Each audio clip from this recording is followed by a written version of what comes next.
Turns green.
All right, we have a quorum, so we're gonna get started. So I'm gonna, we'll open up the meeting, but before we get started, the director is going to read the preamble. And then we'll approve the minutes. Morning, everyone.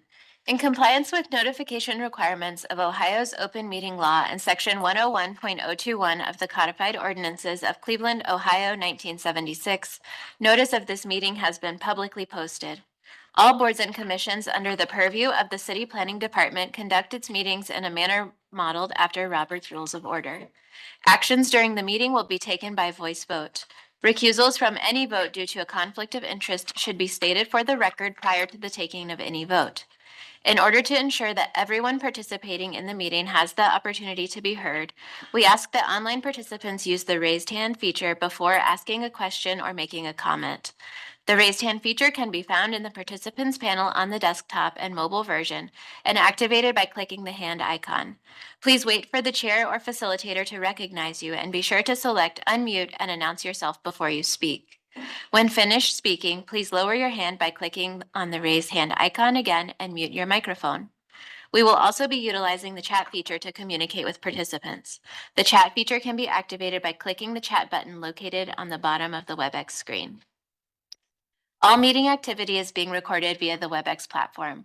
These proceedings are also being live streamed via YouTube. All requests to speak on a particular matter submitted through proper channels have been considered. We have also received emails from those who have provided written comment on a particular matter. Proper channels for comments are listed below. Communication with members of this body must follow proper channels for consideration. Any comments received by the Wednesday noon deadline are collected by city planning staff and disseminated to the commission members prior to any scheduled meeting.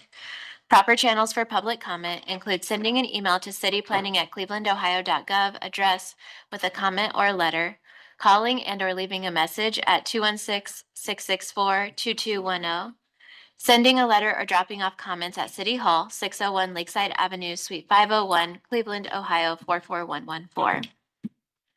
Our meeting rules and procedures are that the chair will call each agenda item and then each applicant will be invited to proceed through their presentation. Each presentation should be completed prior to questions and comments from the commission in order to facilitate a smooth presentation. Once the presentation has concluded, the chair will ask planning staff to summarize Design Review Advisory Committee recommendations, if applicable, and any public comments received. Public comments received through the proper channels by the deadline are distributed to commission members prior to the meeting. Staff will also identify any members of the public present and scheduled to speak. Public comment is allowed at the discretion of the chair, and any individual providing public comment is permitted 2 minutes to speak to the agenda item in which they have an interest. The chair will then request a recommendation from staff if applicable. The commission will then begin deliberations and project review. Any commission member except the chair may make a motion at any point after an agenda item has been called.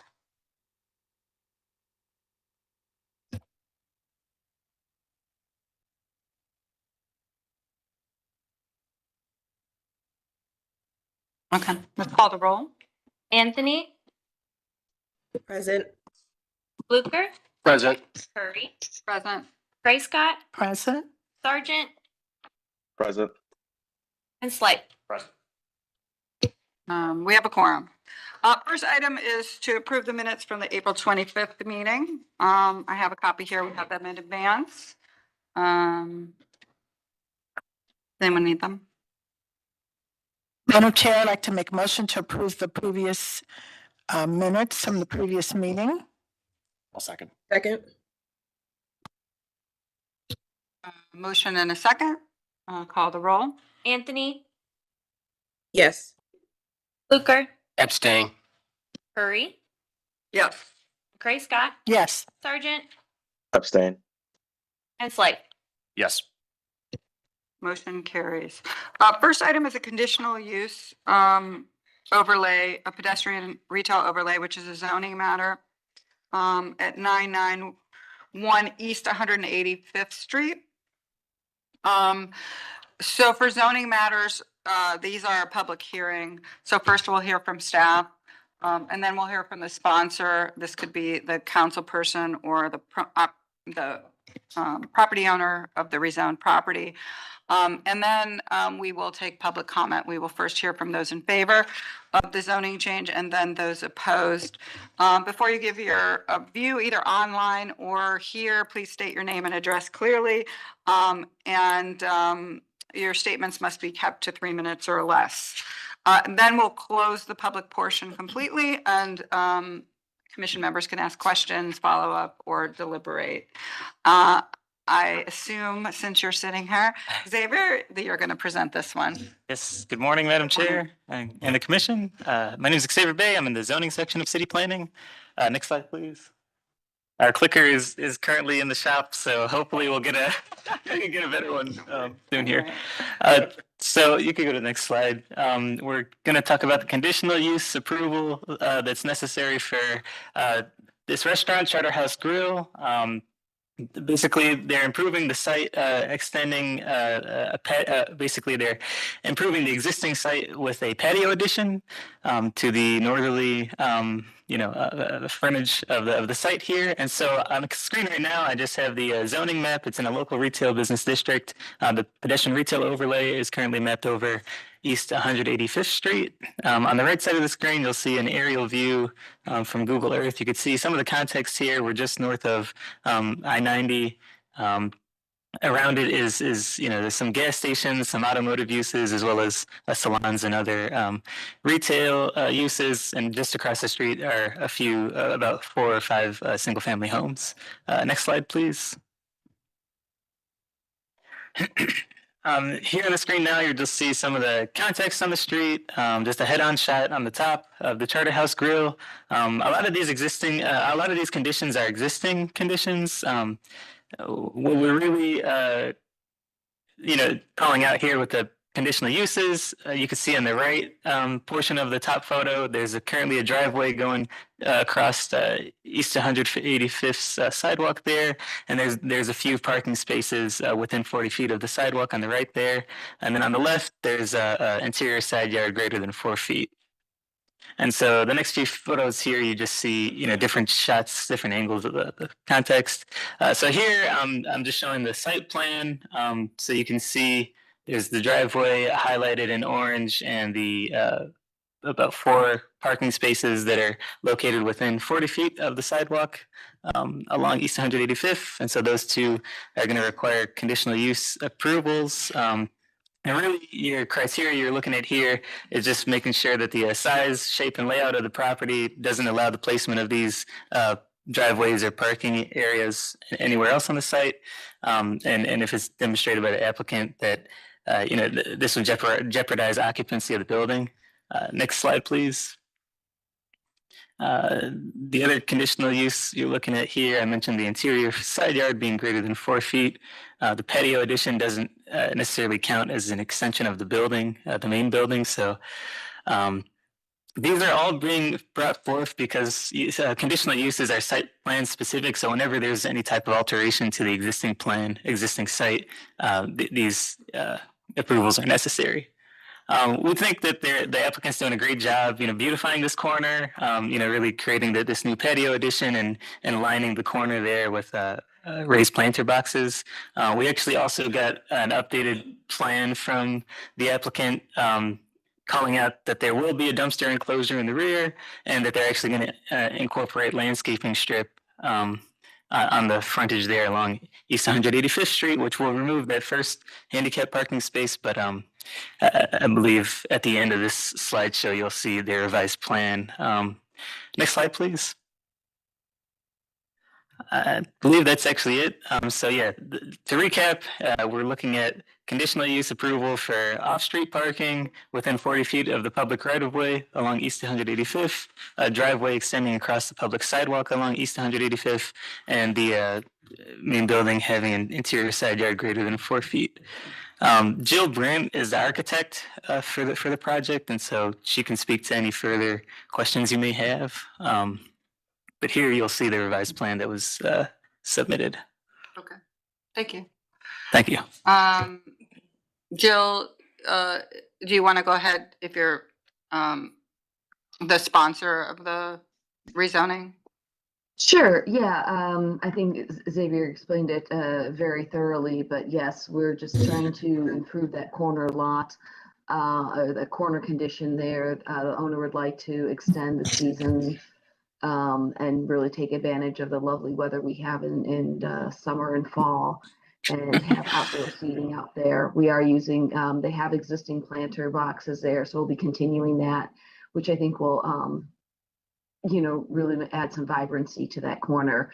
We'll put the landscaping bed in there as well. I guess we didn't realize that, these improvements would trigger other compliance issues. So that's the updated plan, and we'll work with Xavier regarding materials and that to finalize the submission for you.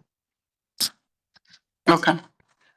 So before I open it up for public comment, does that mean that they have to come back? No. Which is good. The main reason that we're seeing this today is to for you to consider approving the conditional uses that you see on the screen here, which is the off-street parking, a lot of the existing context. Okay. So they don't need to come back through Correct. design review. Okay. All right, before we deliberate, is there anybody online or here who would like to speak in favor of the zoning change or has a question? Is there anybody opposed to the zoning change or the conditional use? Okay, so we'll close the public portion. Commission members. Madam Chair, yeah, I do have a question. The parking on the side street, is that head-end parking from the street? Yeah, this is Xavier Bay. It is. I will allow Jill Brandt to elaborate further. We have had discussions with the applicants, really advising them to remove those parking spaces on the side street there of Glenfield Road, and consider just using it for loading. As you mentioned, yeah, it is head-in parking and not conforming necessarily to the zoning code. Oh, go ahead, Jill. Yes, this is existing parking, so that is a condition that has been on site for many years. And again, we want to make sure that we have enough parking available to appropriately use the building. Okay, thank you. And commission members, I will say it's a cute little building. Erica raised her hand. And it's for me, it's I also like the addition, the side addition. Erica. Madam Chair, to Xavier, just a quick question. You mentioned that there will be one handicap spot removed to account for the additional landscaping. Will an additional spot be added to the parking on the other side, the parking that Vice Chair August was just referring to? This is Xavier Bay. Yes, I believe on the I believe on the revised plan, it just shows all the spaces shifting over. So yes, they'll still be providing 2 handicap ADA spots. Okay, thank you.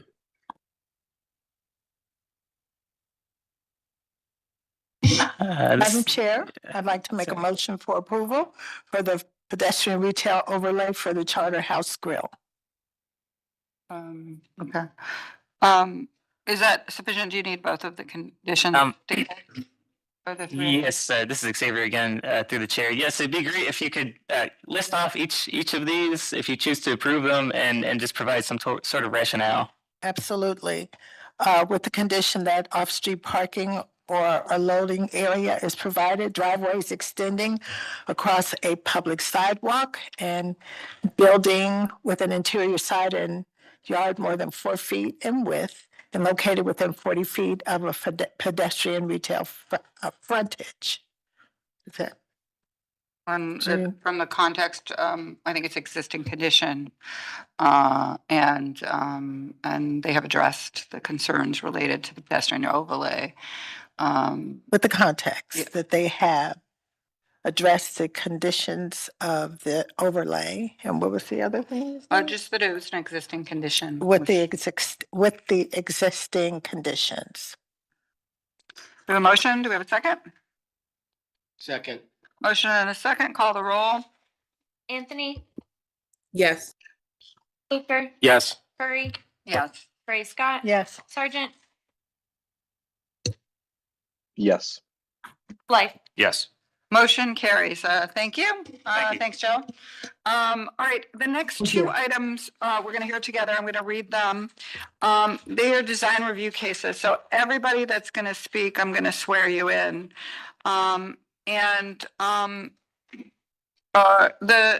Since it's a design review case, it's at the discretion of the chair to take public comments, but since you are here again, and I'm gonna allow public comment, but I'm gonna need to swear you in too. Very different than a public hearing.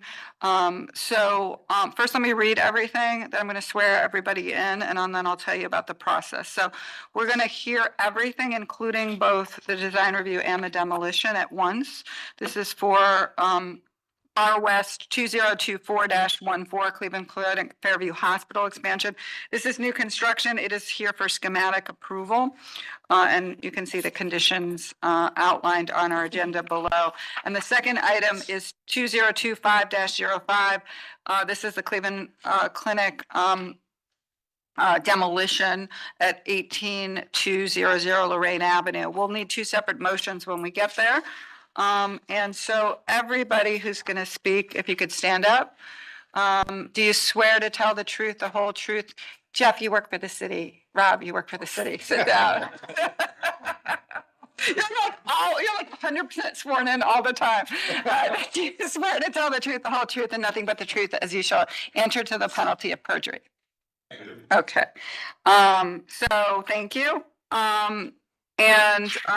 So I think first what we're going to do, just so you know, is we are going to hear from the applicants. Then we're going to hear from the staff. And I think in addition to the director, I think, are you both going to speak as well? And then after we have heard from you both, I'm going to open it up, give you guys 3 minutes or less each. And then we're going to close the public portion, and then we'll ask any additional questions. Is that okay? Okay. So please come up, sit down, state your name. We're missing one of the things. It's delayed. So you'll just say next slide. And if you could press that to be green, pull it a little closer to both of you. And then state your name for the record as well. Thank you. I'm Andy Lane with Cannon Design. Matt McCrail with the Cleveland Clinic. So you can go forward to the next slide. So we just outlined our agenda today a little bit. We're going to kind of reset where we're at today relative to schematic review, talk about the comments we heard last time with both this commission and some of the comments we heard from the Far West Review. So just kind of listed the things we'll be talking about today listed there. So next slide. We are today, back in December, we received the conceptual approval of the project. Today we're looking for the schematic approval. So illustrative renderings, furnishing, site amenities, conceptual landscape, stormwater. These are not final designs. These are very much schematic. So detailed questions will certainly be addressed at a future meeting should we get approved. Again, that final approval is still coming where all those details will be in further context for our project. Next slide, please. Reminder where we're at. far west end of the design district in the far west region. So right there by the Rocky River, just north of the existing hospital, Fairview. So next slide, please. Part of what we were asked to do is describe a little about the whole term campus planning. And so this is talking about what the campus is doing and why we are not looking at this as a expansion. This is a recapitalization and consolidation effort. We're not looking to keep growing this facility, but we do need to reinvest in our facilities. What you're looking at here is the age of the buildings on the campus, and every building has a useful life and a lifespan. And what we're running into on this campus is some of those buildings are well past their lifespan and useful purpose for what we need to do. And we also have a lot of disparate services or similar services that are in different places on the campuses, which add to inefficient operations. So we're looking to recapitalize those facilities, consolidate those facilities to add for a better experience, better care for patients, and better environments for the caregivers. And long-term position the hospital to continually serve the community for what it needs to give healthy, to add to the overall health and wellness of the community. So the next slide would show. Next slide. Okay. At the end of our proposed project, what the campus looks like, and there are some long-term constraints to any future growth of the campus, and we thought we'd highlight some of those growths on Lot E, Lot D, Lot G, and H. Lot G and H are very small, not conducive to any sort of building whatsoever. E's and D's have existing either zoning or other types of memorandums of understandings that make those very, very challenging to build on. So at the end of our project, Site B, which is where we'll have a surface lot at the end of our project, would be the only place that makes any sense to have a future growth of any sort, new building. And that would be, again, consolidated on the existing campus. We are not interested in moving out and beyond where we're at. It's not efficient for operations, and long-term, it makes sense to put those future places as much as we can in density in that existing campus context. So next slide. There are no future plans that we know of at this time for any future growth beyond what we're talking about today. There's nothing that I've heard that suggests otherwise. What we have here is that at the end of the day, an axonometric of our proposed building. You can see the cancer center will be in the structured parking deck, and then the surface lot to the south of the existing drive of the campus. There's been some conversations about needing to re-clarify why the building is oriented as it is, with the cancer center closest to the river, the parking structure closest to 179th Street. The primary reason for that is because of phasing. So the next slide, please. We have an existing cancer center on that site today, which we're proposing. That cancer center has patients going to it today, and we'll need to continue to use that cancer center as we develop our new building. We can't take that away, so we have to put the new building where the existing Center for Family Medicine is there. We'll demo that. We'll demo that Center for Family Medicine. We'll then, that's taking that building down, redo the parking lots, et cetera, to prepare a building pad. We'll put the new cancer center in the medical office building there. Again, while that's being built, the existing cancer patients are still being treated in the existing facility. At that point, once that new building is done, the cancer patients will be allowed to use the new facility, and we'll be able to take down the Moll Center, and that's where we will then ultimately build the parking structure. During these phases, we will be building, we'll try to put as many plantings in around the perimeter to allow some of the perimeter trees and screens that we're talking about, and landscape screens, to start to become in place as much as we can, so that they'll start to get some early growth opportunities while this is being constructed. At the end of the day, then the final site, the final version of this would be to take down or to finalize the plantings around the buildings as part of the phase 2 completion. So the parking structure, the building, the landscaping, and the bridge and the lobby extension of our building across Lorraine all happens in that final phases. And then beyond that, with the final phase 3, and this is all being done, by the way, consecutively. There's no intent to stop between phases. On Site B is when we take down the existing parking structure, the existing OB, that becomes surface lot parking for the existing hospital. So that is the reason why the building is oriented the way it is. So next slide would be talking about the parking a little bit. So this is how the current parking situation lays out for the entire Cleveland Clinic Fairview needs campus-wide. So today you see that there's 2,166 spaces. When we move to the new condition, we are consolidating. Again, it's all about consolidation, getting all the services on site. We're going to consolidate all the spaces back to this campus, so it's no longer need to park elsewhere and have shuttle buses and things bringing patients around. We will have all the patient parking on site. with, you can see the total number of spaces for the whole region then becomes 21, 25. So roughly neutral car counts along the way. As part of all the planning efforts, we are looking at different amenities that we're adding to the community. So we talked about the green spaces buffers around our building, talked about streetscape and site improvement amenities along the Rain to activate that as an urban landscape. Feeling gardens that allow access and overviews of Rocky River on the west side of our building. And then we're working with Metro Parks as well to collaborate to get trails to and from the community down to the Rocky River Metro Parkway. So these are all kind of things we're doing in conjunction with our building and things we're helping with neighborhood and community assets. Next slide.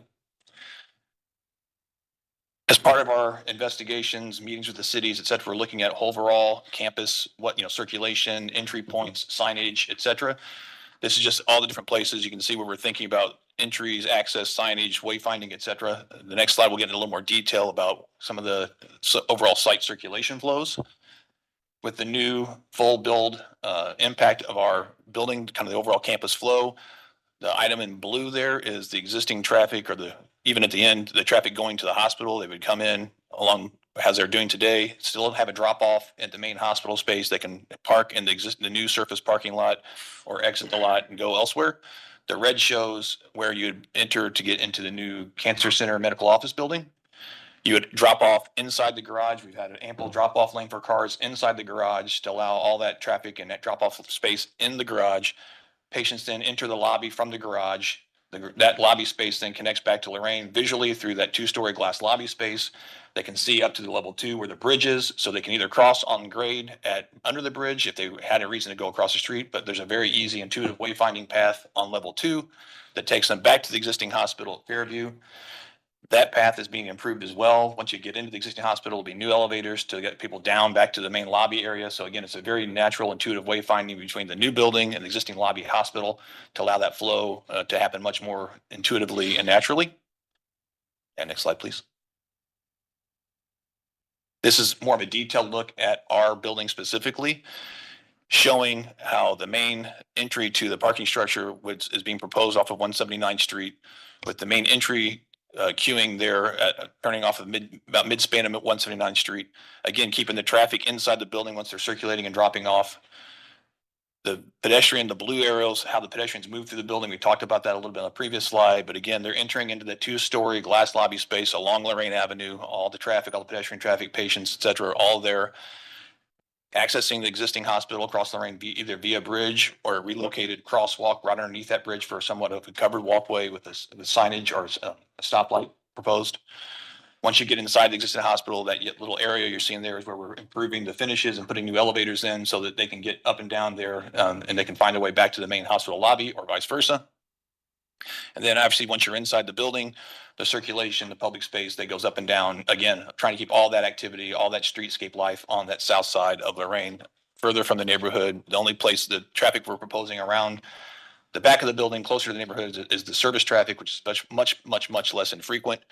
Maybe once or twice a day, have some delivery vehicles or something to bring a patient or like a UPS package or something to the site.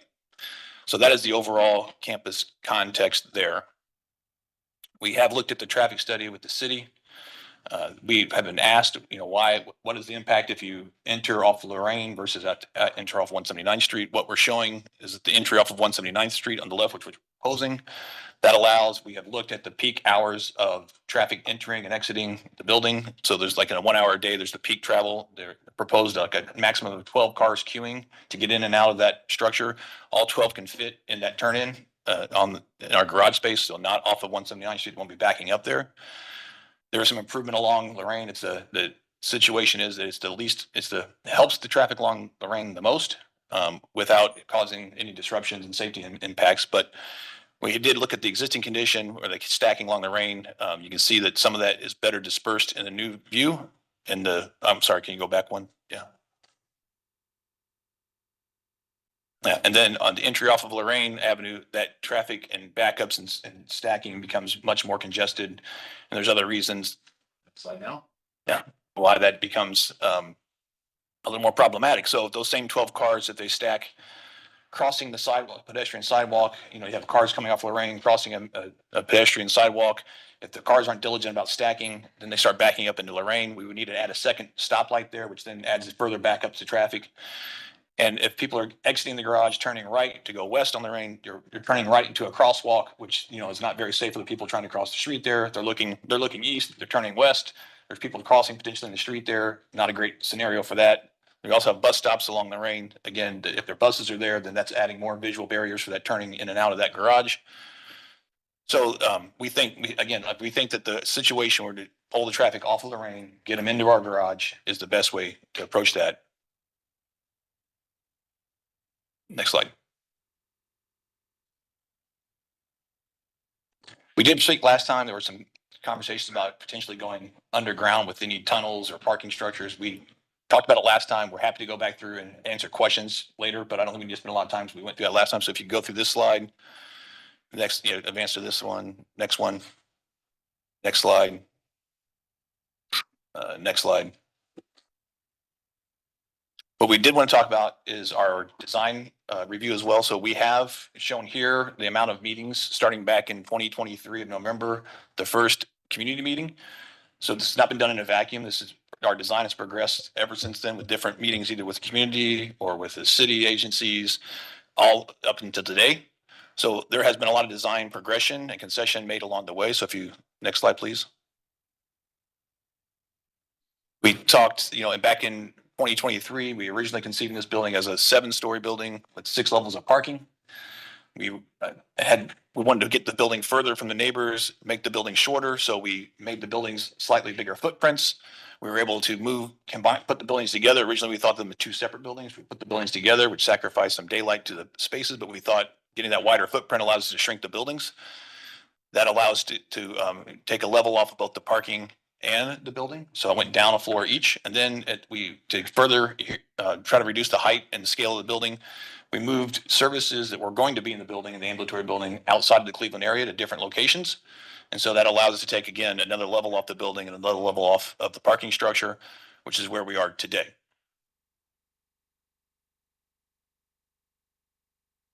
We have continually looked at increasing that buffer zone as we made the building smaller. We also look at how we continue to make the building better integrated into the community. This is just showing how we're going to try to make the building integrate better. We have committed to the green space buffer zone. We are still working through that. We don't have all the detail yet, but we are still working and plan to work with the community to make those improvements and hear their voices on what would be best to put in those green spaces. Again, we're at schematic level. We don't have every detail, every plant yet going in there. But that is ongoing, and that is ongoing talk. We are talking about doing site improvements along Lorraine with different textures of paving and trees and plantings and those kinds of things. We're showing an initial landscape plan, or thought, I should say, conceptually, is where the darker green circles are the coniferous arborvitaes that would be green year round. They don't lose their trees. Those types of plantings go closer to the building. It's a layered approach. As you move away from the building, we have more deciduous trees that add color and texture. And then, as you move away, it scales down. So it's a layered approach to landscaping. We have ideas of trees. These are not final plans, but we're doing this intentionally around the building. We're showing what those tree heights would be kind of early in years 0 to 5, which, like for the arborvitaes, I think it says they're 10 feet. When it becomes 15 to 20 feet tall in 5 years, and then, beyond that, they get much taller. So we're just trying to get a sense of scale of how big they'll be day one versus the time it will be in the future. But as we go around the site, we're looking at all that layering and texture to kind of help with that screening and integration. Next slide, please. And this is, again, just showing more of that. One thing to note here on the lower left-hand corner, back. There was some concern last time about the cars in the garage, maybe headlights, headlights and screening of the cars. There is a slight grade change from 179th to the entrance of our garage, so the cars would be going down slightly. And what you're seeing there is on that lower level, a car parked up against the edge of the building. The headlights of the car and almost the entire car height, that's an SUV car, is being hid. So really from standing on the street looking away, you'd see almost none of the car on that ground level from the right of way of 179th Street, other than maybe the roof of the car. So the light spillage from that first floor would not. not really impact our neighbors. And same as you go up, you can see the crash rails that even the other layers, the lights of the cars are below sort of what we call the crash rails of those parking structures. We've seen this before. This is just showing how our building stacks. Again, the 4-story building, clinical spaces, more towards the back. It gets quieter towards the back of the building. Along the range, we're trying to keep all the public spaces present so that really activates that street facade. So you're not walking against sort of dead space in your urban landscape concepts. Next slide. Touching on the building, again, what you're looking at is, again, more glassy open spaces along the range, kind of transition that design into out. So you see the artwork and materials of the inside of the building along that street facade. And then as you move around the building, it calms down slightly. We are showing a screening of the garage structure itself with a mesh material that we'll talk a little bit more about in coming slides. But we are continuing to investigate kind of what that pattern, what that texture looks like to that screening. This is sort of showing that, again, that general texture and thoughts on materiality and horizontality of our building. We're trying to make sure that the building looks contextually appropriate for the building. And obviously, we're still doing that. This is schematic only, but we are trying to work and continue to respond to comments that we've heard from the Far West Committee design review comments. This slide just shows how we're trying to be contextual with the existing Lorraine Hospital across the street. And then this slide is taking us to bird glass. We were asked about some environmental impacts to bird migration, et cetera. We are planning to use bird impact resistant glazing, which is intentionally used to stop birds from hitting glasses. And that is a standard for Cleveland Clinic for all their buildings. So we would definitely be using that as part of our design. Has the added benefit of also helping with solar heat gain. So there's been some comment about our mesh of our material for the garage screening. This is showing that same material, downtown Cleveland, Ohio, being used. It is a very appropriate material for this climate. It is made for this type of environment. It is made to screen this type of facility. So we feel very comfortable and very confident we can make it an elegant solution as well as a durable solution for the community. Again, we've seen that being used all over the upper Midwest and Great Lakes region, but also right in downtown Cleveland. So it's a material we're very happy to pose. This is, again, just taking some context of our building. You've seen these last time here, but as we're walking west from Old Lorraine, looking west down Lorraine Avenue, towards the left is Fairview, to the right is a proposed new building. Again, it's green space. On the right, as you walk west down Lorraine, you start to see the hint of our building in the background. This is as you get the corner of our building. You start to see the lobby space, the materiality inside the building. This is showing the landscape around our building at 5-year plant growth. And then the next slide, as it grows and matures over time. Next slide. You see how it starts to grow. So it starts to help and improve that screening over time, 5 years to, I think this is probably showing 10 to 15 years. Same kind of imagery on the view from Aline looking back. That we're also talking about mounding the earth up. So day one, the trees get taller. We have that space between our building and the service drive that we're going to use to kind of create some mounds to get the trees taller. But again, it really starts to help block the views of the building with nature. This is from the west looking back at our building. Next slide. The view down Lorraine looking back east. And then I think the next slide is sort of showing how the building character slightly changed, becomes a little more translucent as the dusk comes. And again, starting to see that public space from the sidewalk in and out. So it helps with wayfinding and engagement and activating the streetscape. So again, just as a reminder, we are looking for the schematic approval today. We don't have every detail.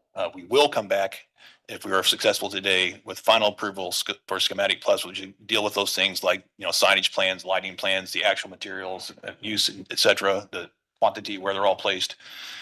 And then those are kind of just down below. It's saying those kind of things we've heard, like the parking garage screening, what's the final design look like? All that stuff will come back as part of a design development iteration for a final review approval. So today, again, just trying to get the schematic. And I believe that is our last slide. Yep.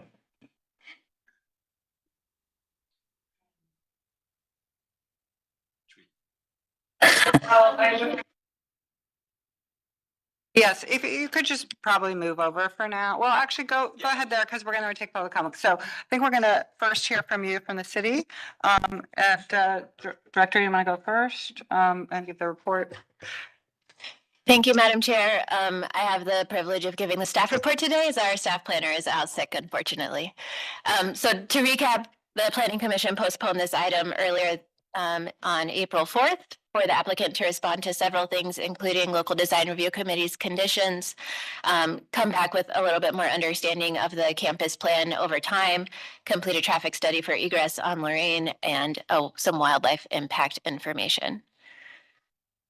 The Design Review Committee, Local Advisory Committee gave a recommended schematic approval with several conditions, including that the clinic consider a warmer color palette in terms of materials, work on parking garage screening, specifically around the first floor, do a little bit more thinking around the green space along Lorraine Avenue, work on a landscape plan, including trees and buffering, think about the pedestrian bridge along Lorraine and how that could be used as a public art or gateway opportunity, understand the photometric lighting impacts, look at streetscape and further develop types of amenities for bus shelters, bike racks, trash cans, etc. Study the massing along Lorraine specifically and the facade there, look into wayfinding and street level navigation, and think through circulation specifically for pedestrians and folks coming to the hospital. Next slide, please. We did receive public comments this round from 7 residents in opposition to the project. The public comments cited overwhelming scale and massing of the structures, a lack of long-term transparency and commitment to residential integrity, traffic and safety impacts on residential streets, noise, light, and environmental disruptions, and failure to meet high standards of site planning. Next slide, please.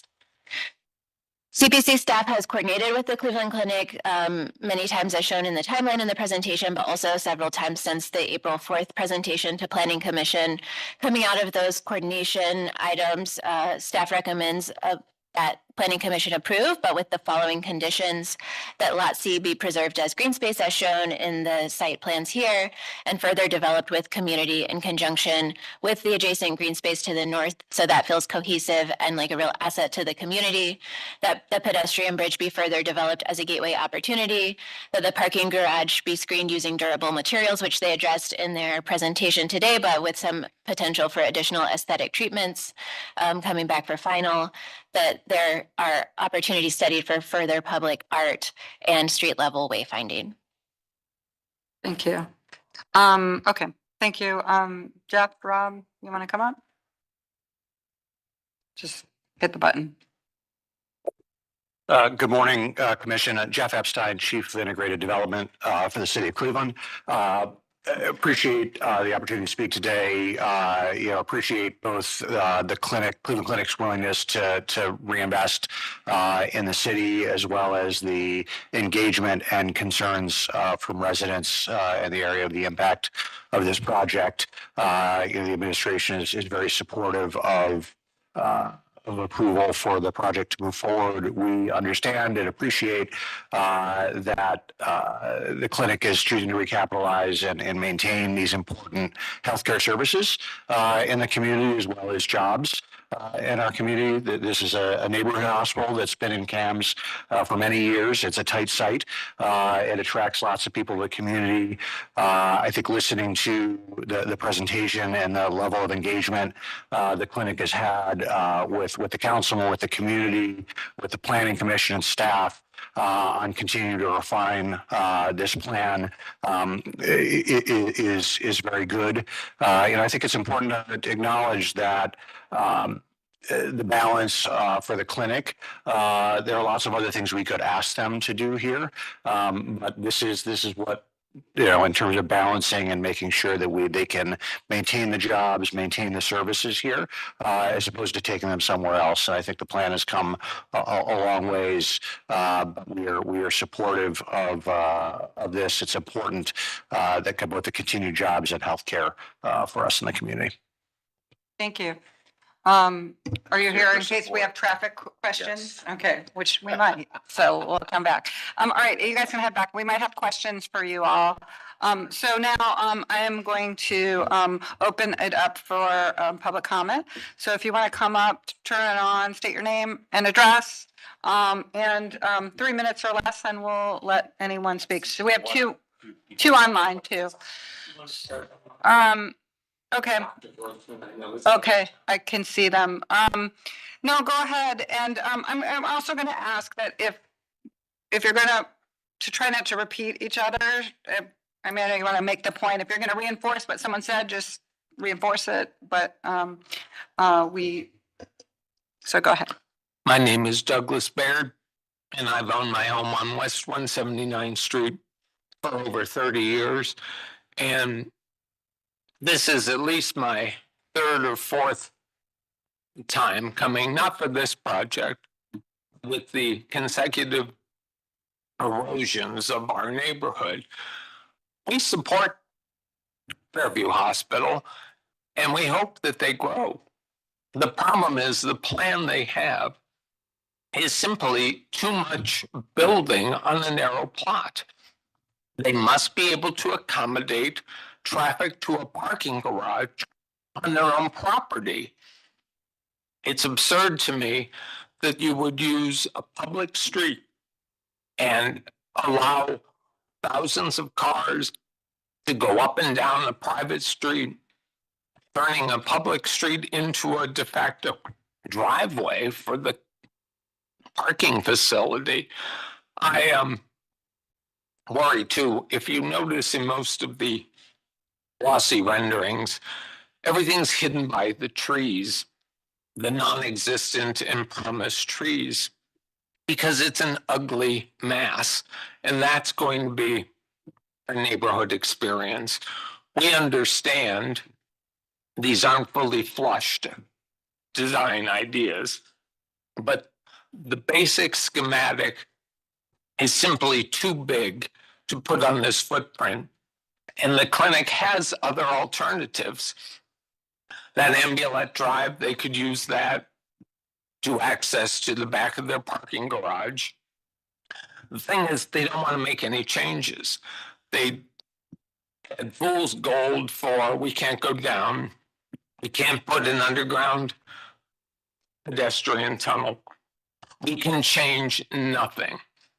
And this is our neighborhood experience. I've invested in my home, as have all my neighbors, and all we see is the erosion of our community, our property values deteriorating, the neighborhood hollowed out, and I simply don't know at what point anyone looks at this and says, yes, we want you to grow. You need to do a better job with this design. And it's obvious to me that that is not reflected in these schematics. Thank you. Okay, he's on though. We'll give it to, okay, would you like to go ahead? Am I on now? Not yet. We're taking those here first and then I'll call on you. I can see you on there. So Okay. hold on 1 second. My name is George Corzay. I own the house and my shop, Caddy Corner.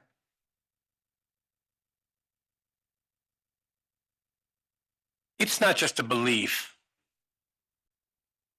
It's pretty much footed in granite that oftentimes, more than often, we hear about jobs. We hear about what the clinic brings to our neighborhood financially.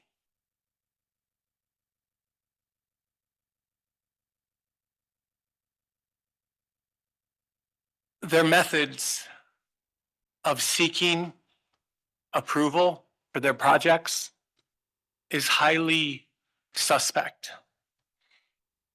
I'm thankful that the traffic commissioner took some time out of his day. He's a very busy man on Monday to meet with us. And when we met, he showed us the very drawings that were presented. And I immediately noticed when we're talking about queuing of cars, and this is the city's, he's presented with two options from the clinic. Which one works better? This is the one he elected. The red lines are the queuing of cars. And as I said last time,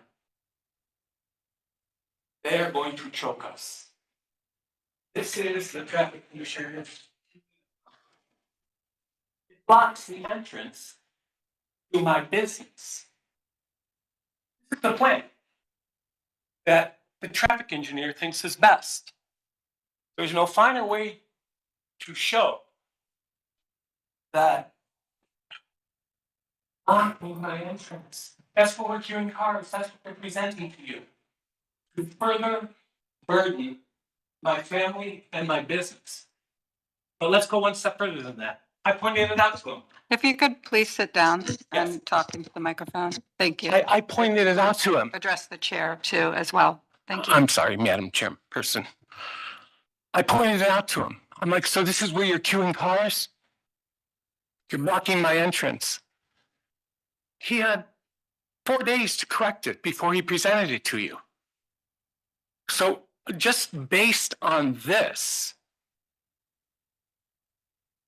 we should not approve today. This is their angle. This is how they do things. And it's just simply not right.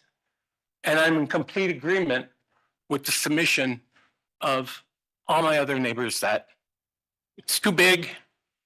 They should have traffic queued on their own property. And someone should care about my family. So thank you for allowing me to speak. Thank you. Sure. Morning, Madam Chair. Christopher Moll. I live on Aileen, 17622 Aileen, around the corner from the project. Well, I can see the project from my backyard, my front yard, all over. I'm not going to try to repeat everybody, but to get back to the traffic thing, what's going to happen when traffic backs up on Lorraine at 179th and people can't make the turn? People are going to go down 176th, 178th, and go down the entire neighborhood and down Aileen and try to go in the back door to get into the parking garage. I've lived there for 36 years, almost 36 years now. I'm a former city employee. I was stuck with the residency law. That's why I'm still there. My wife won't move. Love the neighborhood. But it's a zoo. Twice a day over there at Fairview, it's a zoo. It's crazy. We can't get out of our streets now the way it is. And now you're going to traffic. You can move all those cars into the residential neighborhood. You know they're not going to come off 179th. People are going to pick their way. If they're late for work, I'm going in another way to get to work on time. So what does that lead to? Blocking 179th? I mean, I know some other residents don't want 179th blocked. And as far as the design here, this is the same design we had last time we were here. Nothing's changed. Okay, we got some nice new colors and some different screening, but we still haven't addressed the lighting on top of the parking garage. I know it says it's going to be addressed later, but are those building heights actually going to be maintained? Was the lighting going to be on top of the parking garage? It's going to be in our neighborhood. What are we going to do about the potential closure route on West 179th? And just to go a little bit further on all this, this is going to happen. We understand this is going to happen. I don't like how it's happening. I don't think it should be on 179th, but those plans haven't changed. But I saw Mr. Slife, Councilman Slife, on the news yesterday touting we got $165 million in benefits that are medical benefits are being paid for by the city of Cleveland. What's coming back to our community? Our little enclave right there. Shouldn't we get some kind of a tax abatement? Possibly. So we can put up with their sprawl? Give us a break for what you're doing to our neighborhood? I know that's not your job here, but just a suggestion. But still, the size, the scope, the plannings, the lighting, the traffic flow, it's still, it doesn't make sense. I haven't seen a whole lot of changes in the drawings from the last time we were here. But I appreciate your time. Thank you very much. Thank you. Online, Dr. Grossman, Yes, can you hear me? can hear you. Okay. You've seen all these flowery presentations by the hospital. Now you're going to hear the truth from me. We moved into the neighborhood 40 years ago, and at the time, Fairview Hospital owned all the houses on the west side of 179th Street up to Aileen Avenue, which they rented mostly to hospital employees. With the last Cleveland Clinic expansion 14 years ago, these houses were torn down and replaced by a parking lot with a 10-foot brick wall around it. The clinic execs promised to be good neighbors and respect the residents still living there. They assured us, just like they did today, they had no plans for further expansion. However, as they were assuring us, they were buying up and continued to buy up all the houses on the east side of 179th Street, save one. In the last 14 years, the residents of the neighborhood have been burdened by the effects of that last expansion, namely the racket of low-flying aircraft, the eyesore of a brick wall with the garbage piled up and ignored by the hospital on the street side of that 10-foot wall, trash consisting of empty cans, liquor bottles, styrofoam food boxes, bandages, and even used needles. But worst of all, the hospital execs allowed the houses on the east side of the street to decay and deteriorate to be at the point of a nuisance and even a health hazard to the neighborhood. Broken windows, water damage, subsequent growth of mold, fungus, bacteria, bricks falling off, gutters on the ground, ceilings falling in, and garages falling apart were all ignored by the hospital. Even more incredible is the fact that some of these houses still had tenants living in them. And where was the city and the city officials while all this was going on? I included a link to a video in my submitted statements on Wednesday. If you haven't, with incredible evidence of what I just described, if you haven't watched that video, I implore the commission members to watch this video before making a decision as important as this. You will see graphically what the hospital officials really think of our neighborhood. Now the hospital wants a major expansion, an expansion so large that it won't even fit on their own property. So they want the city to hand over West 179th Street to them to use as a private driveway. This would be yet another slap in the face to the residents of the subdivision. To ask that we give up a tax-supported city street is a sacrifice too much to ask. As I said, Dr. Grossman, it's been 3 minutes. Can you wrap? Okay, thank you. To ask that we give up a tax-supported street is a sacrifice too much to ask. As I said at the last meeting, if the footprint of their expansion won't fit on their property, it should not be approved. Bear in mind also that the Cleveland Clinic already slapped the zoning commission in the face 14 years ago when they went around the commission's back to get their helicopter pad. You know. Thank you. I'm going to make time for others. There's still 3 more people who have to speak, and we have a full agenda. So I'm going to go to Brendan Heil. That's correct. Thank you, Madam Chair. My name is Brendan Heil. I live at 3953, excuse me, West 162nd Street, which I looked up today is exactly an 18-minute walk to the hospital. And I'm here to speak in support of the project today, enthusiastic support, actually. For one, I'm actually a planning and zoning lawyer by trade, and I can tell you I have not seen this depth of community involvement on a project in a long time. The clinic has been incredibly responsive. This plan has changed multiple times. I've been to some of the public meetings. They're always willing to listen to the community's feedback, and we've seen it, both the community's and staff's feedback, and we've seen it in this updated plan, which goes far and away to meet all of the requirements of the design review code of the city of Cleveland. And in fact, even with the staff conditions, which I think are pretty reasonable, this thing is absolutely ready for approval. I do also want to layer in on the a community aspect to this, though, as to why allowing them to do this type of change is so important. Just to me personally, really, we're expecting our first kid in 2 months. We walk to Fairview Hospital. We know what it means to my parents have been there 4 times for emergencies since we moved to the neighborhood. We need this. We need this in our neighborhood, and we need it to function. And a lot of these buildings are outdated. The parking garage desperately needs to be updated. The traffic flow needs to be changed slightly. And this plan absolutely addresses all those things and expands life-saving care options for our neighborhood. That we are the people that use this. And so I would strongly encourage you to approve this today, not only because they've been great partners and not only because the plan meets everything that it's required to meet, but also because it is such a vital community asset to myself and all of my neighbors. Thank you. Thank you. Nick Howard, sorry if I butchered that. No, not at all. Thank you so much. I so appreciate it, Madam Chairperson. My name is Nick Aylward, a resident in the neighborhood at 15628 Greenway Road. And I'm here also to speak sort of in enthusiastic support of this project. I, for one, as a resident and a neighbor and community member, have been so appreciative of the clinic's efforts to hold meeting after meeting in the community and to take the feedback that we've shared with them around the project to make impacts and adjustments so that we can have this asset for us.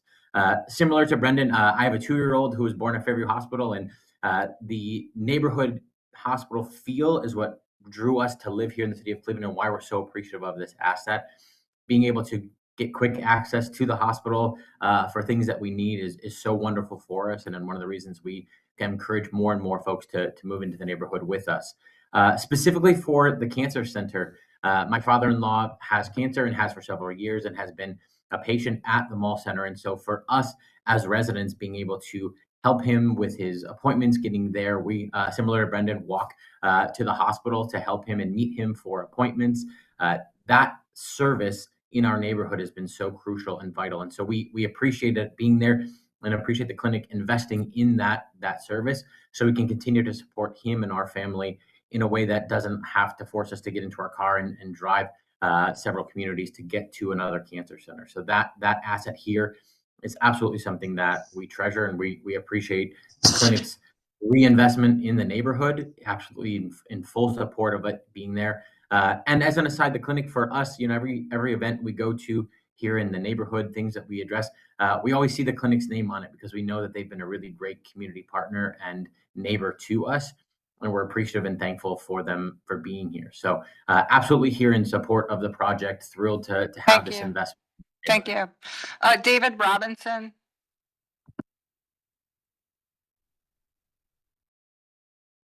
We can't hear you for some reason, David. You might want to unmute and mute.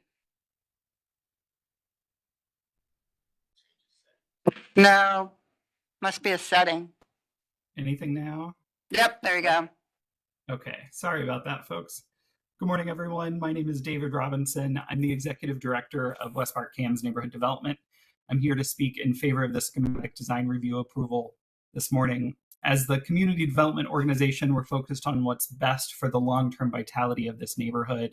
And we know that this expansion represents a major investment in our part of Cleveland, one that's retaining jobs, improving access to healthcare, and ensuring the continuation of our neighborhood's largest private employer. It's important to remember that this is a replacement project and not a new expansion. This isn't about trying to find new ways of business. This is really trying to replace deteriorating conditions of a campus that serves so many on the western side of Cleveland. That said, we're also deeply aware that change, especially of this scale, brings real concerns, and people love this neighborhood. We've heard that here this morning. They don't want to lose what makes it special, and they don't want to feel like decisions are being made to them instead of with them. But it's our opinion that the clinic has gone above and beyond in listening to residents and actually making changes based on that feedback that they heard.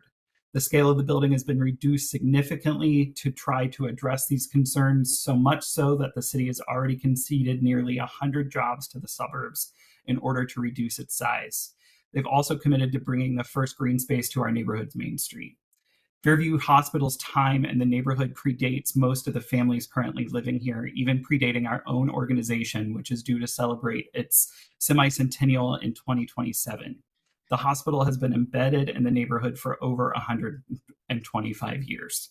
They're not outside partners coming in. They're a stakeholder with a proven track record. I'm going to skip my comments about their community support. Some other neighbors have already spoke to that. But I also want to mention when our area was working to pass a special improvement district, the clinic stepped up to join the footprint as a taxpayer, contributing directly to nearly 20% of the special improvement district's operating budget. They really helped make it pass when it started. They've been the lead partner on so many things in this neighborhood, including the Old Lorraine Connection Trail that they included in their presentation this morning. It's our opinion that the project is ready for final phase, and we're excited to get into those details with the community after the Planning Commission approves. We encourage you to vote in favor of the schematic review, and I thank you for your time this morning. Thank you. So I'm going to close the public portion and just tell you how we're going to proceed. So public portion is closed, which means that we will not take any more comments. If the commission members have questions, they're going to direct them to me, and we'll direct them to either staff or to anyone or to the applicants here. I will open it up for any questions or comments. And don't forget to press your button. I see you're going to ask a question. Oh, no, I was Okay. trying to listen to two things at once. Okay. I'm not that smart. Okay. I do want to ask, Rob, if you want to address some of the traffic for us. It's come up over multiple times, and just your thoughts about having reviewed the traffic situation would be very helpful. Just a quick comment. I did meet with the residents on Tuesday. A lot of the things that they brought up at this committee were brought up to me. I reiterated to the community at that meeting that this is our preferred alternative based on these designs. I spoke with the residents and George about some of the concerns and challenges that they see on 179th. I've already been working with the clinic to look at how do we mitigate those. They're not reflected in these plans, but they've committed to that. I've also want them to look at how Lorraine operates. They've committed to looking at another traffic analysis, which would, at the end of the day, allow Lorraine Road to tee into Lorraine and make it a much safer pedestrian access. Some of the things at 179th, based on creating it, making it seem as if it's a driveway for the Cleveland Clinic, there's multiple options that are being looked at from the community standpoint. Whether it's closure, keep it open, how do we mitigate traffic to going through the neighborhood? The last thing we want from a traffic division is cut through traffic through the neighborhood. I brought that up to the group at that meeting. Make one comment that I made to the group. 15 years ago, I said, I don't care what you think. I'm more concerned about getting traffic moved. 15 years later, I'm like, okay, I'm worried about the traffic, but what are the impacts? What are the cost of the quality of life issues? And I think that's where we're not at the end of that process right now. We're at the very beginning, but I'm in full support of the existing conditions and what's being proposed. And I committed to working with the residents, the clinic, on how to mitigate those issues that they were brought to our attention. But from a traffic standpoint, the plan does work. Thank you.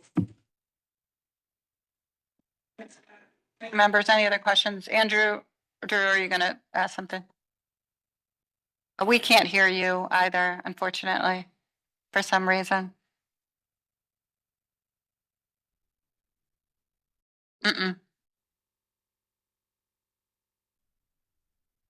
Anybody, well, hold on. You figure that out, and then. Can you hear me now? Oh, we can.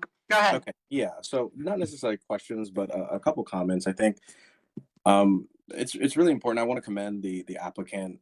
You know, when you're in math school and like elementary or math class in elementary, they tell you to show your work. I think it's important that when we have projects like this, again, where there is some type of contention, I know that a lot of the decisions that are made are not made in a vacuum or not made with kind of investigation. And I think I want to commend the clinic for coming back and kind of showing the thought process that went into a lot of things, including the building orientation, the thought about entry, and all those kind of things. And I know that they've said that there's a number of things that they're going to continue to work on with regards to the landscape and kind of the adjacency to the community. And while those are going to be kind of community input processes, I'd like to kind of offer up some suggestions, particularly to, again, kind of those kind of periphery of things. So, you know, in kind of consideration to the crosswalk on 179th Street, where that kind of curved arc of the park kind of abuts, I'd like that crosswalk to be kind of in combination with the kind of pavement treatment there. It kind of seems outside of that, at least how it's drawn right now, and making sure that that is kind of a safe way to cross, especially if cars are going to be queuing coming right out of that parking structure. Again, I think I made a comment previously about kind of the detail and kind of extent of the healing garden adjacent. and kind of want to kind of propose this and encourage and challenge the clinic to think about the kind of opportunity for extending the concept of healing gardens, not just adjacent to the cancer center, but also in these kind of accessory green spaces. I think it's something that, again, the clinic leads the country in so many aspects. This is potentially another way that they can kind of think about, again, how that concept can be embedded directly into the community. I think with regards to kind of the green screen and some of those plant choices, as a landscape architect myself, I'm going to ask the clinic to stray away from the green arborvitae and look for a combination of evergreen screen trees, particularly ones that are native to our region, hemlocks, white pines, spruces, and things of that nature. With regards to, again, kind of the planting along these adjacencies, I'd like the clinic to kind of consider the kind of robust nature of planting that's adjacent to the parking structure. I'd love to see that mirrored on the eastern open space as well. I know there's some existing trees on the boundary adjacent to the residential area, but I think that can be played up a lot more. And again, if we're going to address the screening of the parking garage on that one side and give that some love and care, I'd love to see that addressed to the boundaries adjacent to the neighborhood. And I just think, again, the kind of articulation of that green space is going to be really important. Again, a lot of people have talked about what is the give back, what is the thing that the community is getting. I think that is going to be really important to really understand how that's going to mature going into final design. And one last thought, thinking about, this is bisected by an existing home, the gentleman who was here today, and thinking about contextually that north side, because it's more adjacent to community. Does that have a different flavor or different kind of offering to folks directly adjacent? So that north parcel or that north part of the park, that one path, I think, could be much more than just one path and benches, and particularly, offer some things directly to those residents. The south portion, it's off of Lorraine. Does that have a different quality in understanding that it meets the streetscape? It kind of opens up to a different kind of environment there. Again, these are just some things that I think as we move to final, I'd love the clinic to consider thoroughly. Thank you. Thank you. August. Yeah, Madam Chair, to the applicant. First of all, I want to echo Commission Member Andrew pointing out transparency. I hope the clinic takes this as a playbook in other neighborhoods across your network, because I truly believe that engagement and transparency is a form of healthcare. We have to do that. That's important. That helps sort of quell some concerns. And maybe not. I mean, engagement is sort of a fuzzy thing, right? Not everybody's going to get what they want, but continually those touch points and continually keeping people apprised of what's going on is really the most important thing. Had a couple questions. The lighting inside, because there's probably a 3,000 car garage near my house at the main campus. Has technology changed where you can create better cutoff? It's not the lighting on the top, it's really the lighting within the garage. They become really bright and the glare. Motion sensors, I don't know. It needs to be something addressed in parking garages where those lights are on 24 hours a day. Why do they have to shine in the middle of the night when no one's there for the most part? So this is a consideration. Is this visitor parking or employee parking? Both. Come on up. It's on. Sorry, just want to make sure that everybody could hear. Sure. This garage will be both visitor, patient, and employee parking. Okay. All right. Thank you. Thank you. Talked about that. Oh, is there a way to introduce something along West 179th? Tabletops, things that traffic calming apparatus to help address cutting through potentially or not, obviously to just slow that street down. There are, and we've been in contact as a result of our first couple meetings with PetBot and other members of the Department of Transportation here at the city. Those are ongoing conversations about how to actually deal with some of the concerns from the neighborhood in terms of traffic calming. Okay. All right. One other question. It's an observation, and then maybe Ms. Johnson could attest to this or at least speak to this. I know where I live, and I find a very invaluable resource. The clinic drives through our neighborhood at least every 20 minutes because they see that as an extension of the campus. Makes us feel better. I mean, I very seldom see a Cleveland police car unless there's an issue, and I get it. But I think it's had visitors pulled over by the Cleveland Clinic police asking where you're going. And they says, oh, yeah, we know August over here, but give something else back, patrol the streets, do other things, more intentional, in my opinion, will go a long way, I believe, with residents and the goodwill that you want to exude throughout the community. Thanks. So I can speak to that. We have been in conversation with our security team, and that is the plan. This particularly these green spaces are an extension. While they're an amenity to the community, they are still our property, and we still plan to make sure that our residents, our caregivers, and our visitors remain safe through that process. Okay, thank you. Commission members, anyone else? I will remind you that these are two separate action items. We have the design review, which is for schematic, which would include all the comments that the director actually showed on the screen that came from design review. And then the second is the demolition.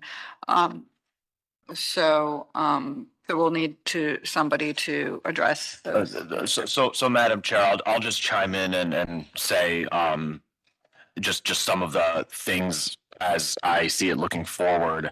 I share concerns about the lighting plan, and I think that the existing garage on the south side of Lorraine, which I think that said dated 1975. I wouldn't suspect the lighting's from 1975, but is not the best case study for how to illuminate a garage and not have it spill out. So I think it would be helpful to even do almost like a compare and contrast of what would a new garage look like, and like a side by side almost. I know that it would be somewhat speculative, but I understand. I think the concern about the light spillage is very reasonable because that's kind of an existing condition. I had mentioned this last time.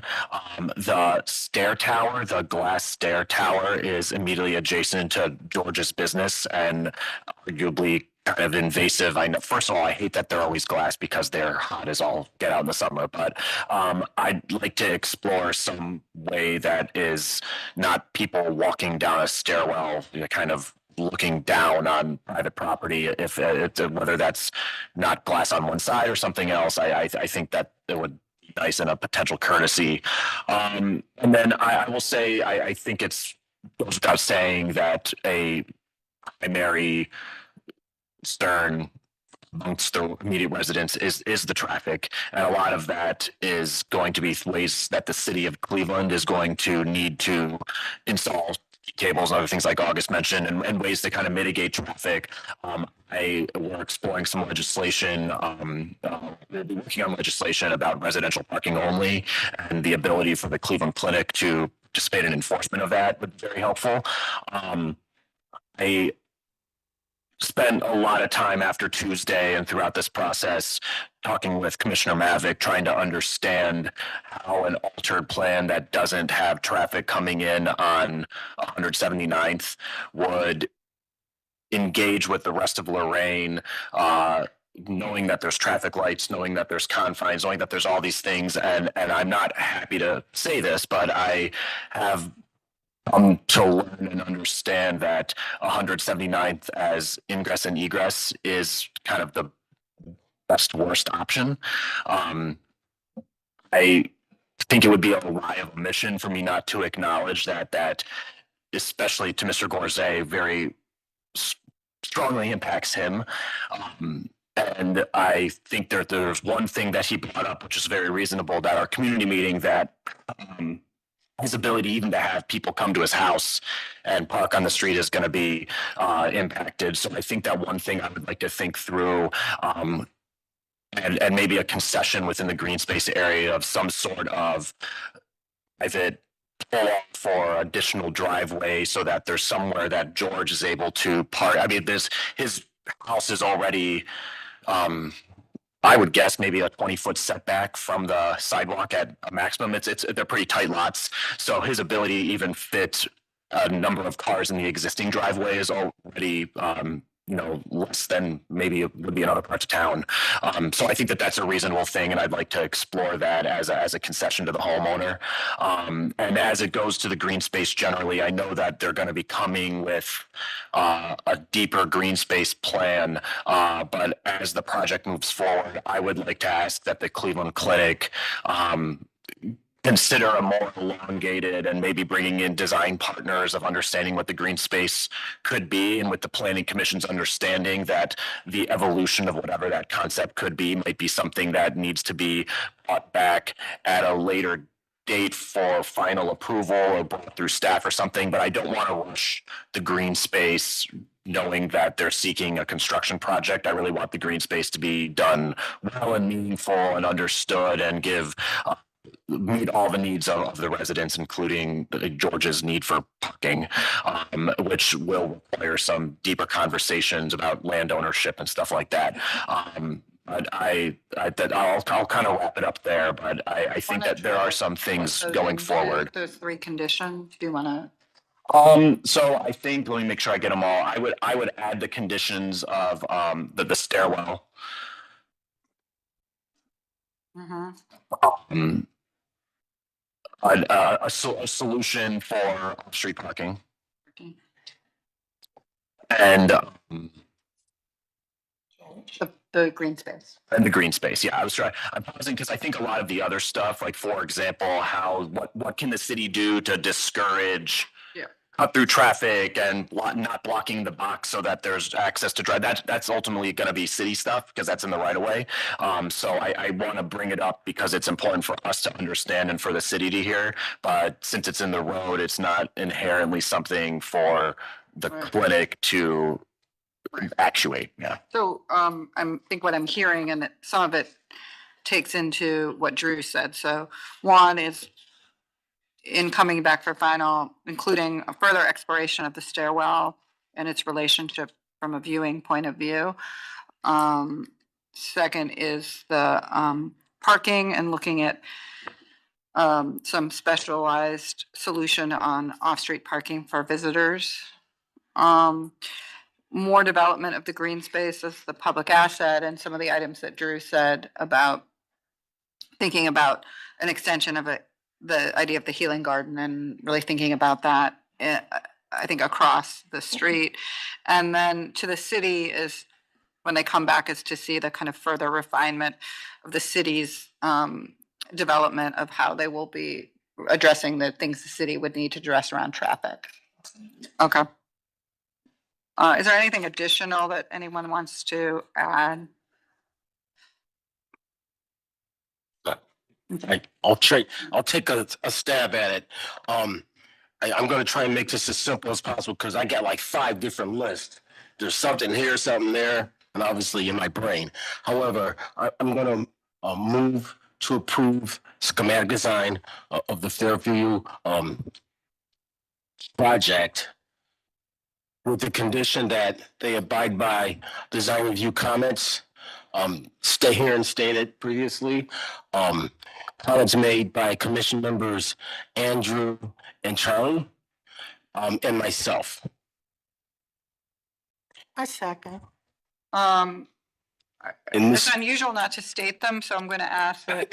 You want to? No, I don't want you to read them. I mean, the additional ones. So here's what we're going to do is that I'm going to have staff to articulate those, to get them to the clinic, which would be the 4 items from the councilman, Drew's landscape comments into one so that they can see them, And do you want to try to say what your biggest ones are for them, just to get? Yeah, them I would venture to say that traffic crosswalks, traffic calming, I'm sorry, and crosswalks, the stairwell, views from the stairwell onto the neighborhood. Yeah, I have a list. So a very long and an investigative look at lighting, what innovations out there to help prevent or mitigate glare. I would also like to state that they look at ways to mitigate traffic that might spill into the neighborhood, whether it's through patrols or some way of identifying, passerbys who might venture into those streets.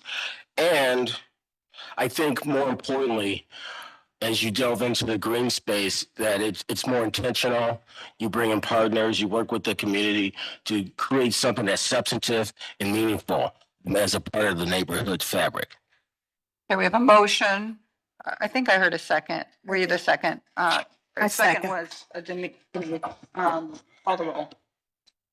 Sorry, for clarity, are we also including the staff conditions? Yeah, I already stated that previously. The design review staff comments.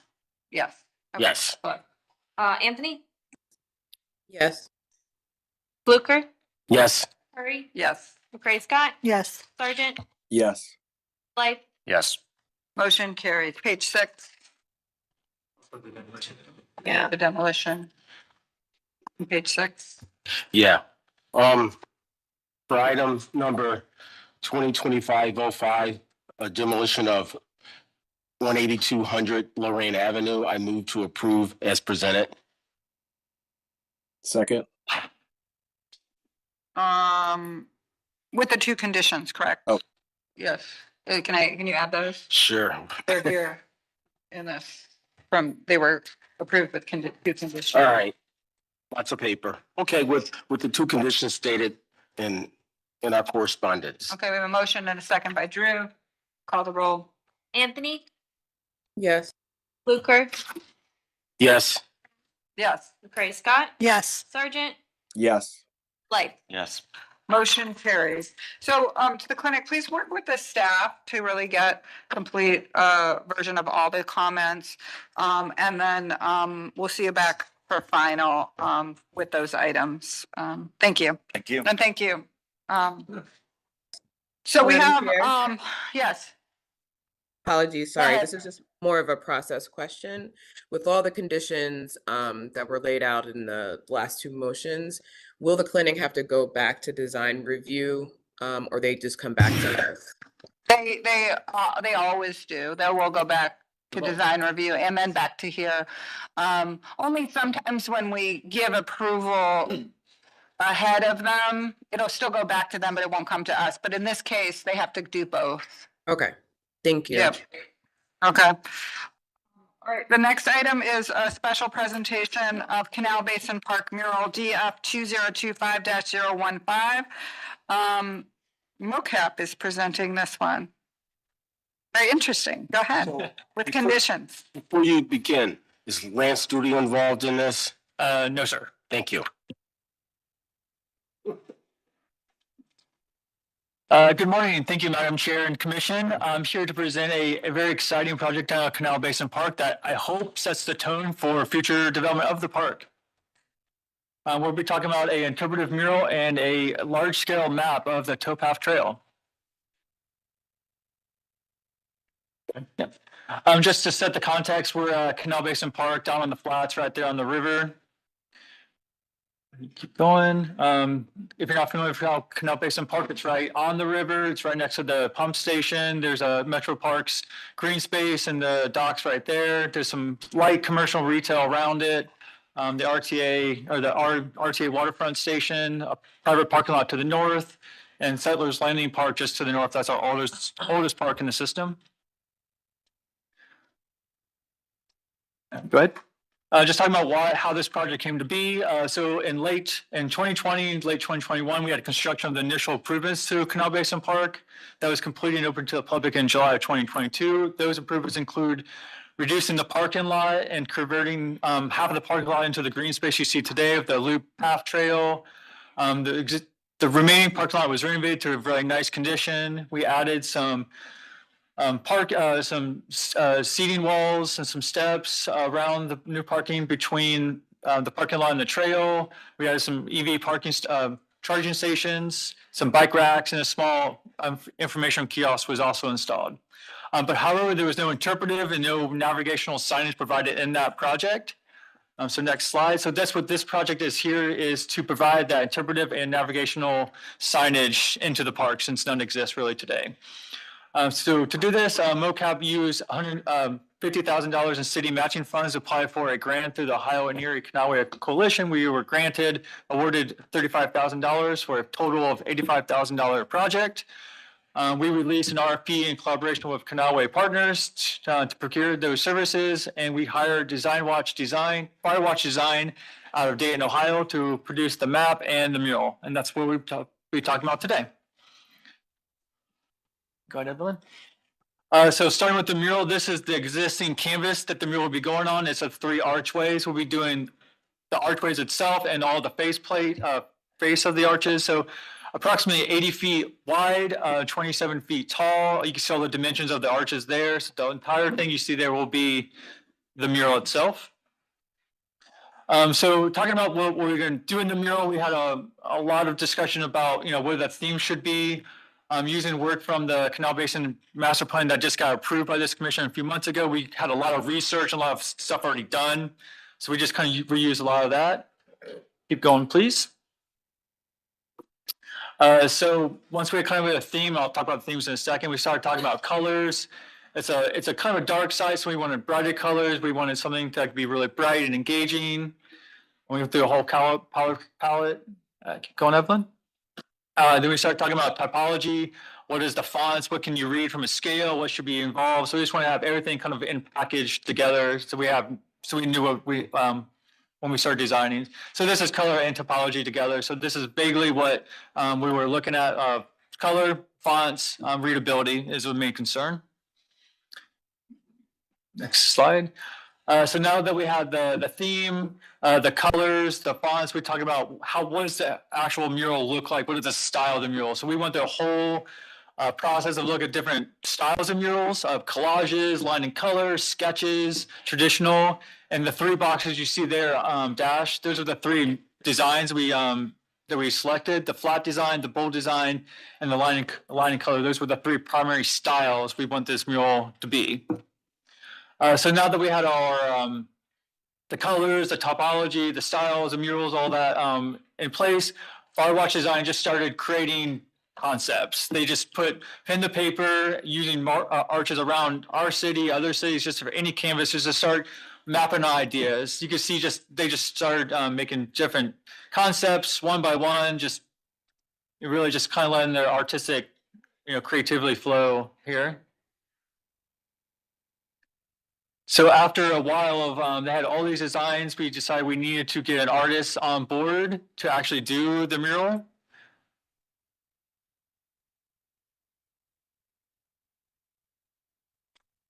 You can see they did a lot of concepts.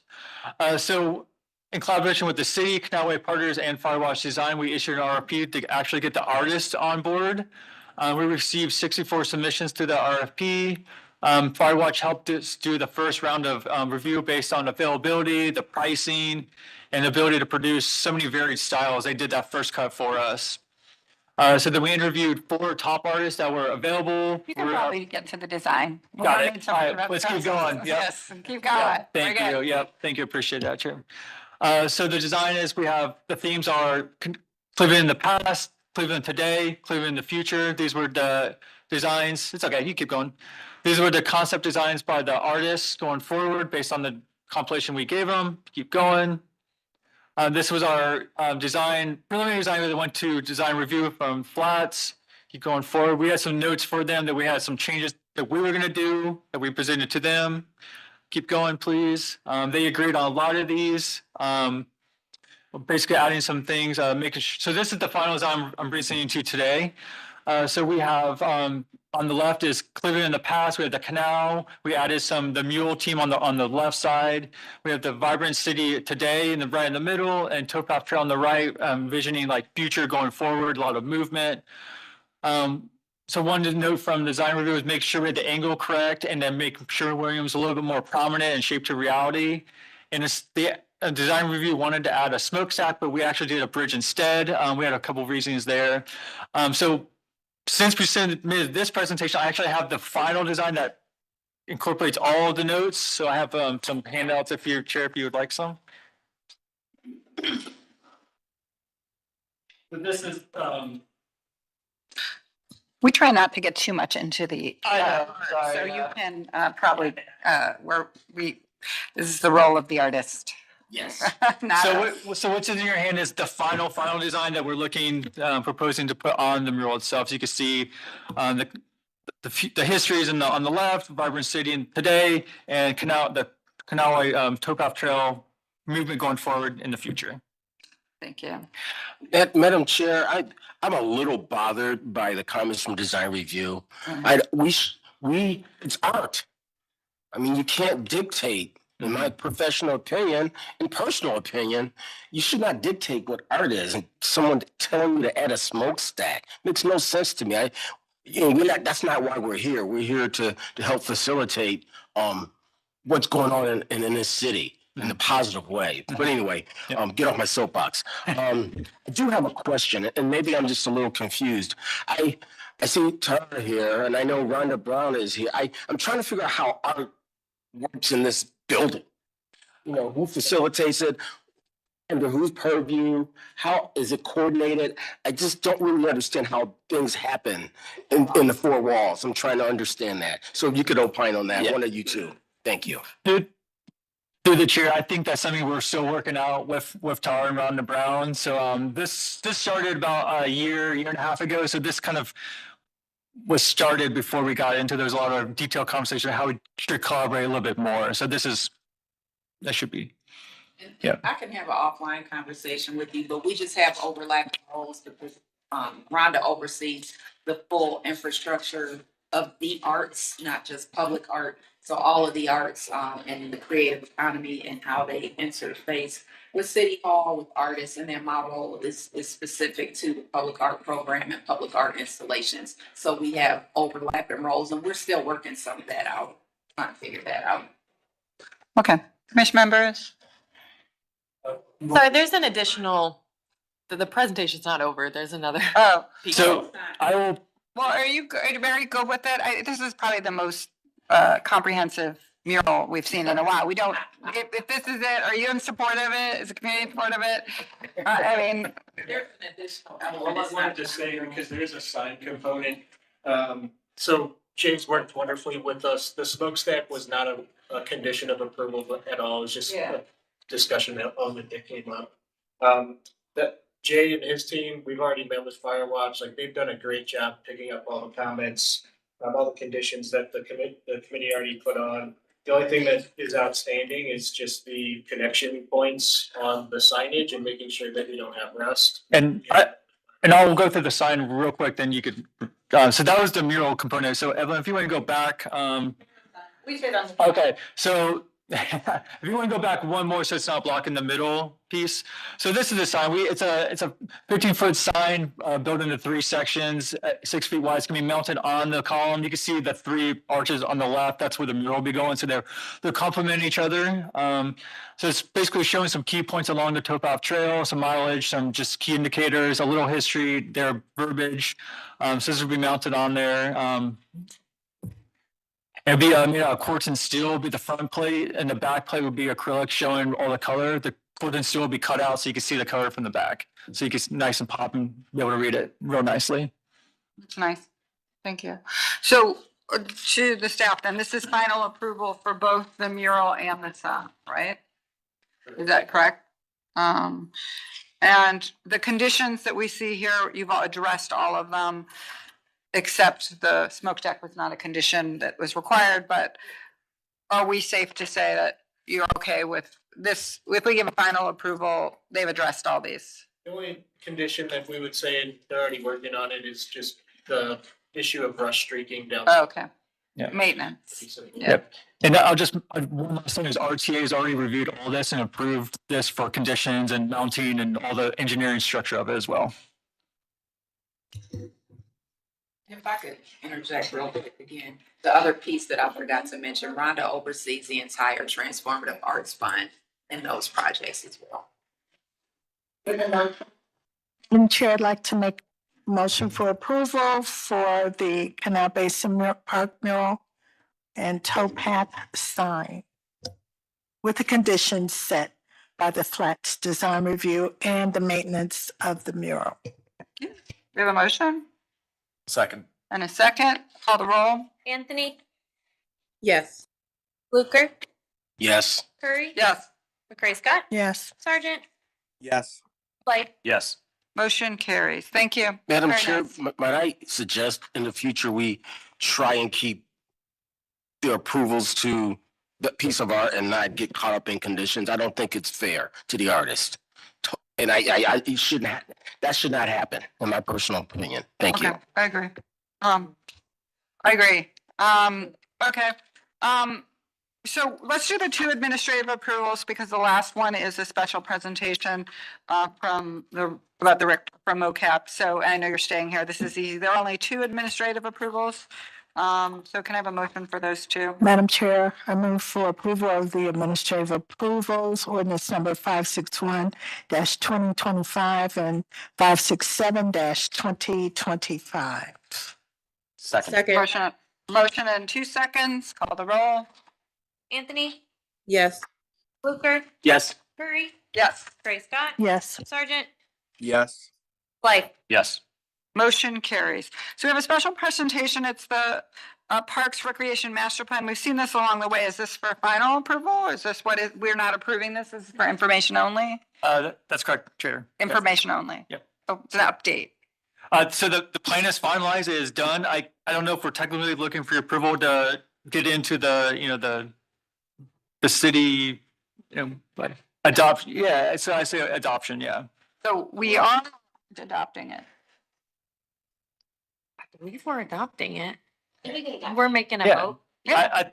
I think we ought to. Yeah, please do, yeah. It'll help you all. So I do think for this kind of work, we should adopt it. We've adopted plans like this in the past. So, okay, go ahead.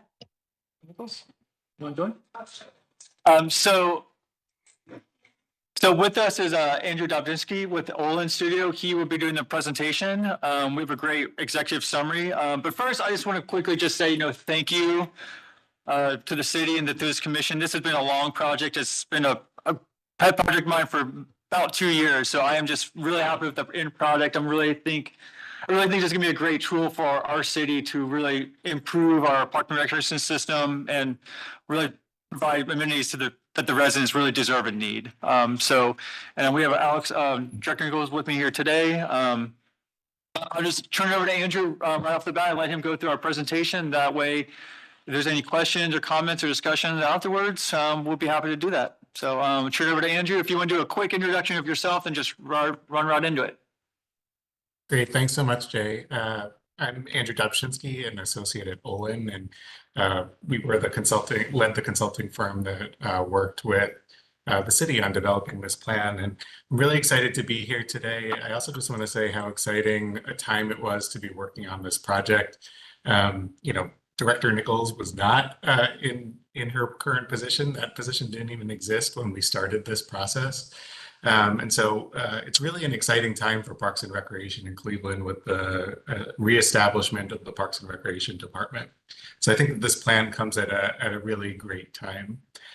So diving into what's in the plan, this is kind of an overview of the content.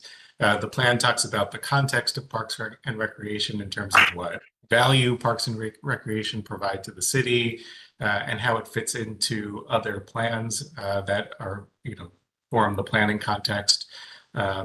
within which this sits. We talk about Parks and Recreation today, going back in history to talk about the Parks and Recreation story and how the system of parks and recreation centers got developed and where we are today in terms of what facilities are there, what the organizational structure is, and the financial snapshot. The plan documents community needs that came through a really extensive community engagement process as well as analysis. Guidelines in terms of design guidelines, park and recreation and program classifications, also looking at the capital life cycle. The policy framework is really where the written goals and objectives of the plan fall, and then implementation. So how do we get there and what are the early actions? Next.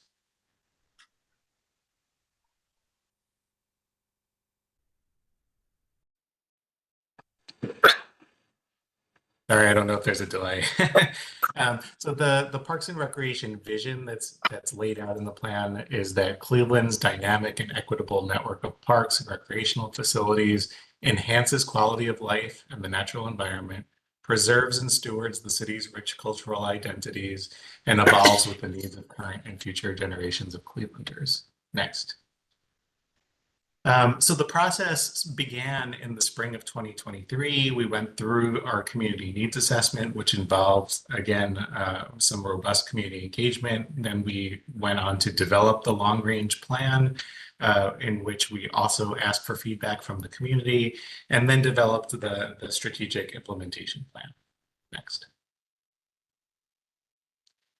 I mentioned a favor, community just because we have seen this before and we've seen the community engagement plan and then we never spend enough time on the actual plan itself. If you might really go fast so we can dig in on the plan. So please, we have heard the whole process and you've been before us, so. Absolutely, yeah. Go to the meat of this so we can dig in, please. Okay, absolutely. So I just wanted to mention how important equity was, and we don't have to dwell on it, but it really is throughout the plan. So equity shows up in the level of service standards that we set. It shows up in the general investment strategies, the prioritization strategies, the policy framework. And we looked at it spatially in terms of which parts of the city are most burdened across these various categories. Next. So the plan includes a set of design guidelines that are tied to the different park classifications that were established also as part of the plan. So for each type of park, we're showing different design, wayfinding, infrastructure, context, connectivity, and the different zones within the park, how they should relate to each other. So there are written design guidelines about what these actually mean, but they're also illustrated as prototypical parks about how they should relate, how the different components within the park should relate to each other and how they should relate to the neighborhoods surrounding them. In terms of the level of service standards, we included both population-based standards, so that addresses how many amenities the city should have based on the population, and then access-based standards, which are how close those amenities should be to residents. And there are two categories of the access-based standards. Playgrounds and basketball hoops should be within a 10-minute walk of residents. And then the other amenities you see here are within a 20-minute walk. And that was based on community feedback as well. Next.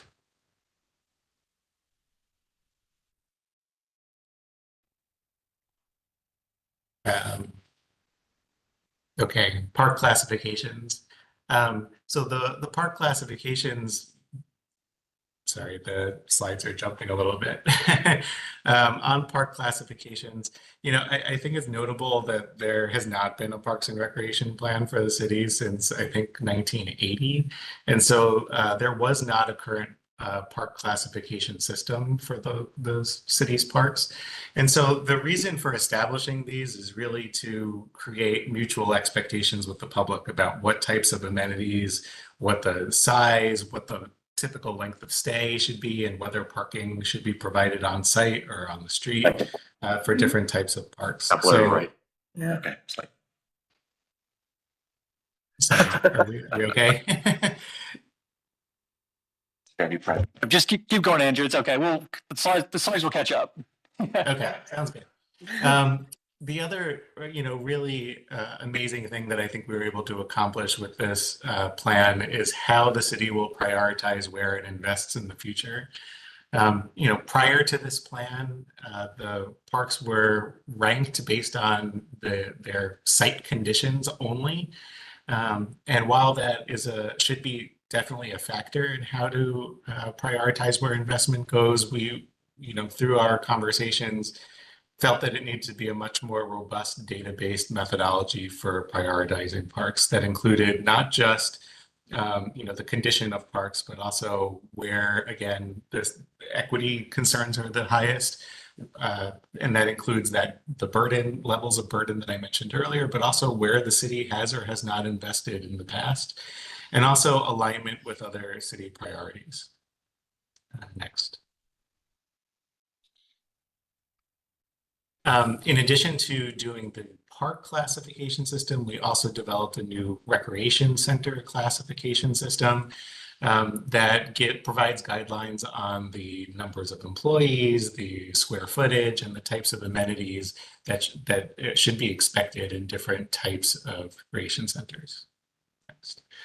Okay, the policy framework. This is really where the goals and recommendations of the plan, the written goals and recommendations of the plan live, and they're categorized into 4 buckets: responsible stewardship, accessible facilities, engaging experiences, and enhanced spaces. And we'll go through those one by one.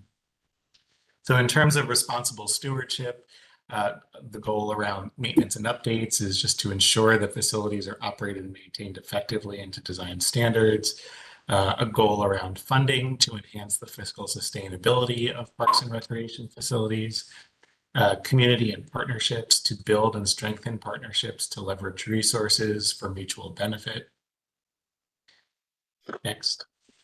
In terms of accessible facilities, making sure that there's equitable access to quality parks and recreation facilities.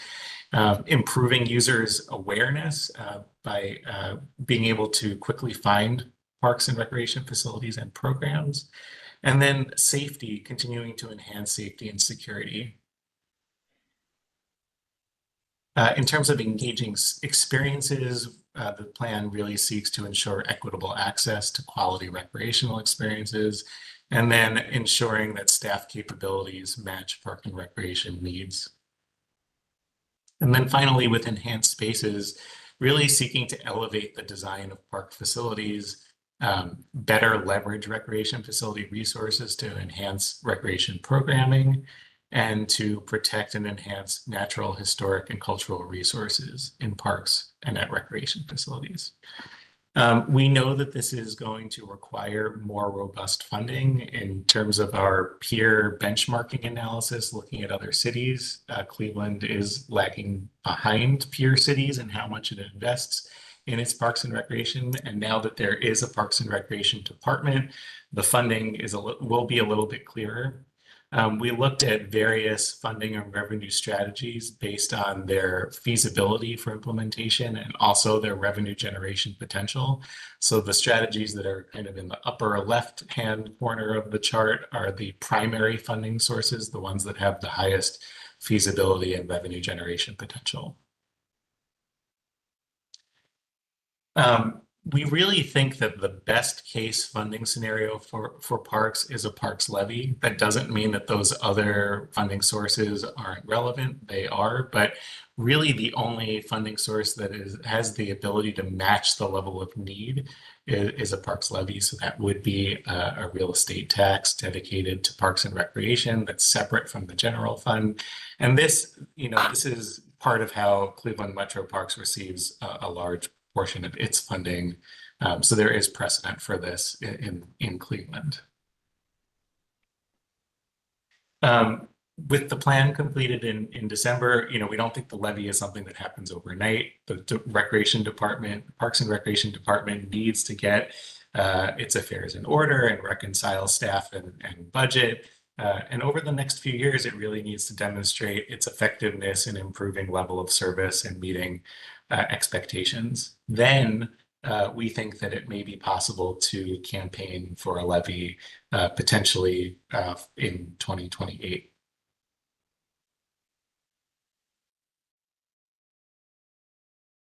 And then just to highlight, these priority actions were flagged on the previous slides, but the priority actions are to secure funding, cultivate long-term relationships, embed accessibility and universal access, develop a communications and marketing plan, support a visible community presence in parks, strive for design excellence, use these new level of service standards that were developed for the plan, and integrate natural resources and interpretation.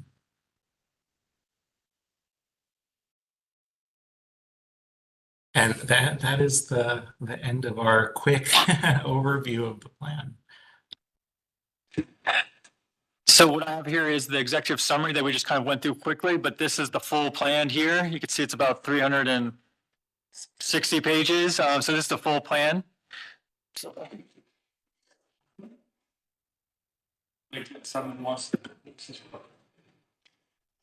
Madam Chair, is it open for comments? Oh, I'm sorry. Just went silent. Do have a question. There was a category that I didn't totally understand. Special use park. What would be considered a special use park? So those are typically through the chair. Those are typically parks that have a niche use that aren't typically that you see like in a neighborhood park, like a Crooked River Skate Park is one example. That's a single use skate park. That's kind of by itself. There's not really any other possibilities for that park. So there's a few things like that that just fit in a special category like that. League Park be considered a special use park? I'll have to check the plan if that was. No, I'm just curious. Yeah, like Howler and Ice Rink. Right. Yeah, so. Public Or like auditorium. Okay. Camp Forbes or Yeah. yeah. So there's one for parks and for rec facilities too. So I do have another question to whoever feels free to answer, and it has to do with maintenance. I think we all know we can't we can't sort of hide the fact that maintenance has been like one of the sore spots across all the properties, in my professional opinion, except for some of the newer ones where more attention has been. So when you're talking about this, have you guys looked at different ways to maintain these parks with, third party? Is it going to be, you're going to have a more robust and educated staff could actually handle those things? I'm just curious how that might look. Good morning, through the chair to the vice chair. Yes, in reviewing the master plan, we are definitely well aware of the condition of our facilities, and they do need significant improvements. We are using that plan to set our goals and establish our goals. And so from the plan, we are looking at facility maintenance. First, we have to look at deferred maintenance, those items that haven't been completed yet. We're looking at how we can work with our property management team to get trades contractors to come in and bulk the work to get it done. We're looking at some of the deferred maintenance items that have just been languishing for years. Lighting is a big one. We've already started to address that in our parks as well as inside of our facilities. As it relates to the education and training of the staff, for the first time in over 10 years, I sent staff to the Ohio Park and Recreation Association conference in February, I believe. We intend to continue to send our staff to that annual trade show, as well as to attend the National Parks and Recreation Association trade show. There are a variety of professional certifications that we expect our staff will be able to obtain. We have several members who are already certified park and recreation professionals. We're looking to have them implement that training and certification as a part of their positions, and then looking at other trainings aquatic facility operator training. The National Recreation and Park Association has a variety of very robust educational schools held in Wheeling, West Virginia at Ogilvy. Supervisor management school, maintenance management school, revenue management school. I can go on, but I'm very familiar with these trainings since I used to work for the National Recreation and Park Association. So duly noted, facility improvements are key, and staff education and training are key as well. Is there a, like a follow-on kind of, sort of capital improvement budget? Like, it's sort of, concept would be like, I believe like every X years we repave X streets. So, over this amount of time, all the streets are going to be repaved, right? So, I like how you're just wheeling right. And just know in my head, it's the similar idea to the way you guys are approaching streets, right? If we know we're going to repave, even restripe, let's go that far, every street every 5 years, making it up. And we know that, then we can actually look at a kind of cadence of by which we could have bike lanes across the whole city because we have a restriping kind of cadence. So for me, is there a parallel way to think about this with parks, which is kind of a way to think about every 5 years, every single park gets some level of improvements? Is that crazy? Is that how you look at it? Like, what's the resourcing at this? I would say it's definitely not a crazy idea, and it is we do set up what we call programs in the capital plan, which are allocations of funding typically every year to do a particular purpose. And in the idea is exactly like you're saying, it needs many years, or you constantly have to eventually redo it again, right? So we have some buckets like that for parks capital repairs. And so that would be each year about $1 million that we put into parks just to replace things like backstops or fencing, or just the things that are there that need playgrounds that need replaced. And so what I think we need to do, though, is really think about that in relation to rec centers, because we don't have any comparable program with rec centers. And really think about how, because really what it comes down to is we this plan and this analysis really identified that we're good at building new things. We're not good at maintaining what we have. And so they're really recommending, hey, kind of cool down on your building of new things and really focus on what you have and upgrade the quality of what you have. So that's kind of a transition that we need to dig into and figure out how to operationalize. And so that's why even with capital budget, usually we put in around $11 million into park and rec related facilities. Now that's both rec centers and parks, but after this plan, there's no, the recommendation isn't to increase that. It's to actually, increase it very incrementally, but not say, hey, you need to put in 20 million into this, as much as really figure out how to address what you're saying is figure out programs so that you can really address a certain number of things recurringly. My point is like, I am with you. I think you guys are heading the right way. It's like an incremental thing. Like, and it's sort of like once you build the practice, this will become my muscle memory, which will be that if you can increase that a little bit more, but there is a way to, and then put together kind of a schedule that makes sense for both. It'll change the practice of also going to ask all the time when there's a problem versus like, this is something the city's going to prioritize, is the word, and do always. And I think it's the thing that people want the most and communities want the most, and it will bring the most,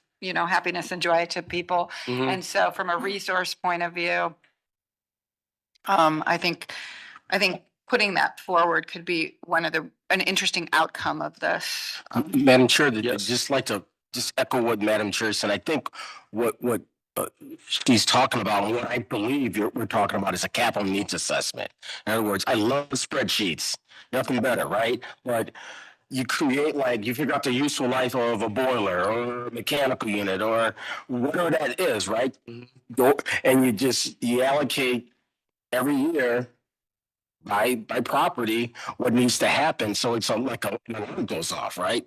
And you exercise that muscle through actually not reacting, but actually just through science, basically. And if I could say, I don't want to imply that there isn't a recommendation to increase funding for Parks and Rec, but there's a lot of the recommended increases in operating dollars for Park and Rec. Keep things clean, keep things fixed, have more staff to do the things that we don't have staff doing currently. And then through the Parks Levy or any of the other funding sources to figure out how to bring in money for the new rec centers or for the major park renovations. So I'm not saying to the public that we don't want to do those things, as much as we kind of have to, what do you say, clean our house before.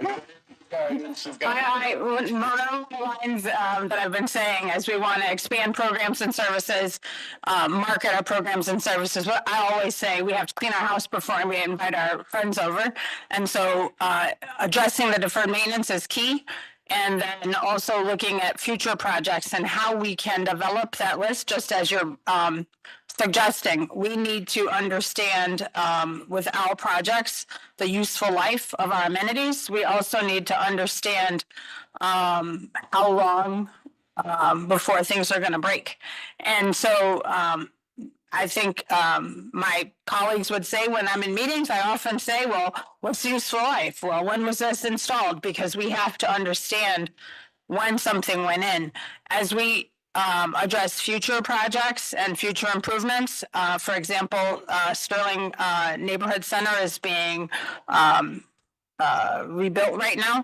And so during that process, we can look at all of the amenities inside of that facility and start to create those lists. I've used them in the past. They're very useful, so I appreciate that comment.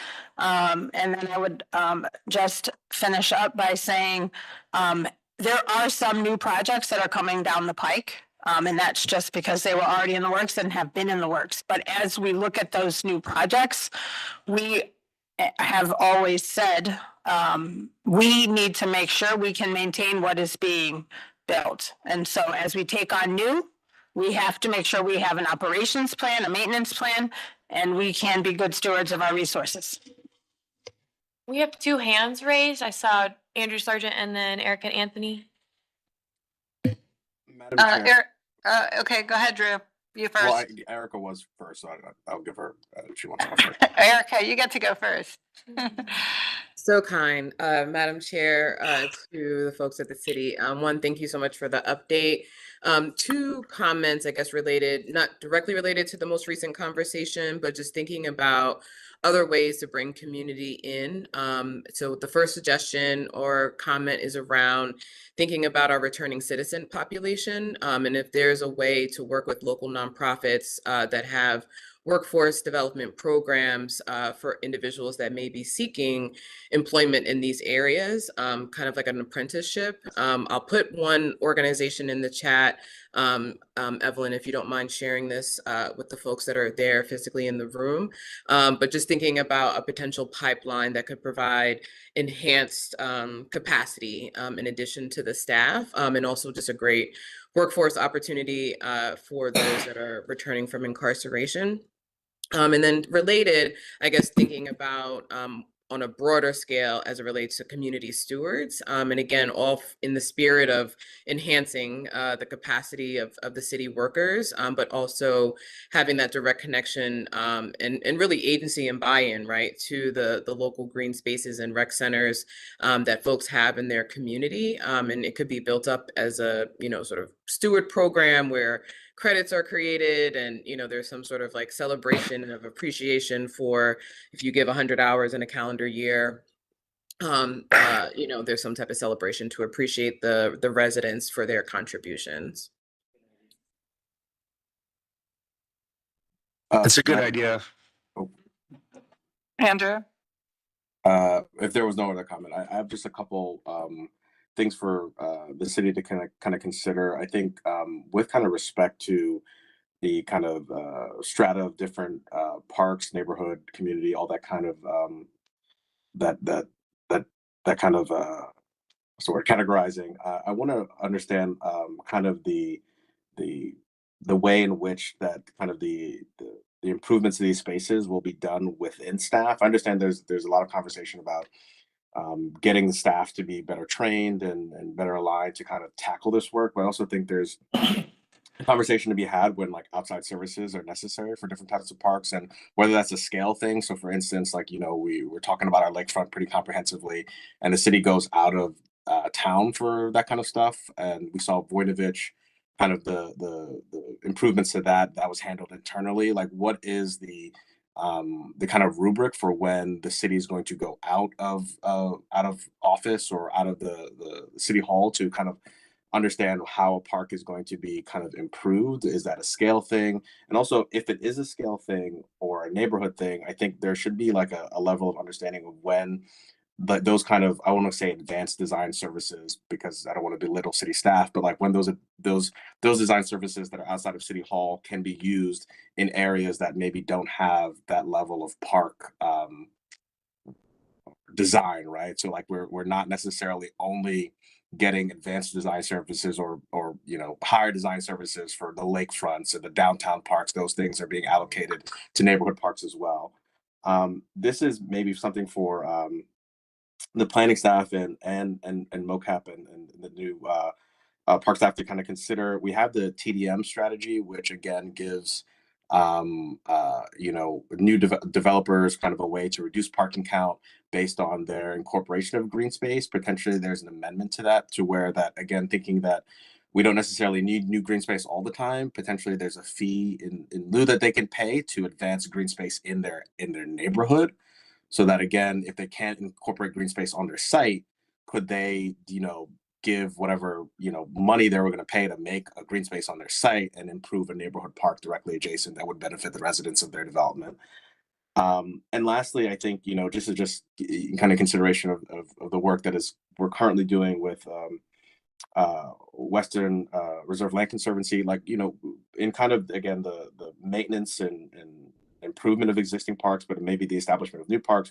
You know, what are those consistent partnerships with allied organizations, Western Reserve being one of them, where again, I think, you know, really thinking about the funding mechanisms strategically, like they can get specific grants that the city can't get, or the city can sign off on grants that they can't get. Like, you know, I think, you know, Jay can probably speak to this as well, is like there's a very, you know, fluid operation of really understanding of like what funds the city was able to really put forward the project in Huff and what funds that Western Reserve was able to get. And I think that's like a great way to kind of look at how this can be done a little bit more, I guess, comprehensively, again, with allied organizations in the city.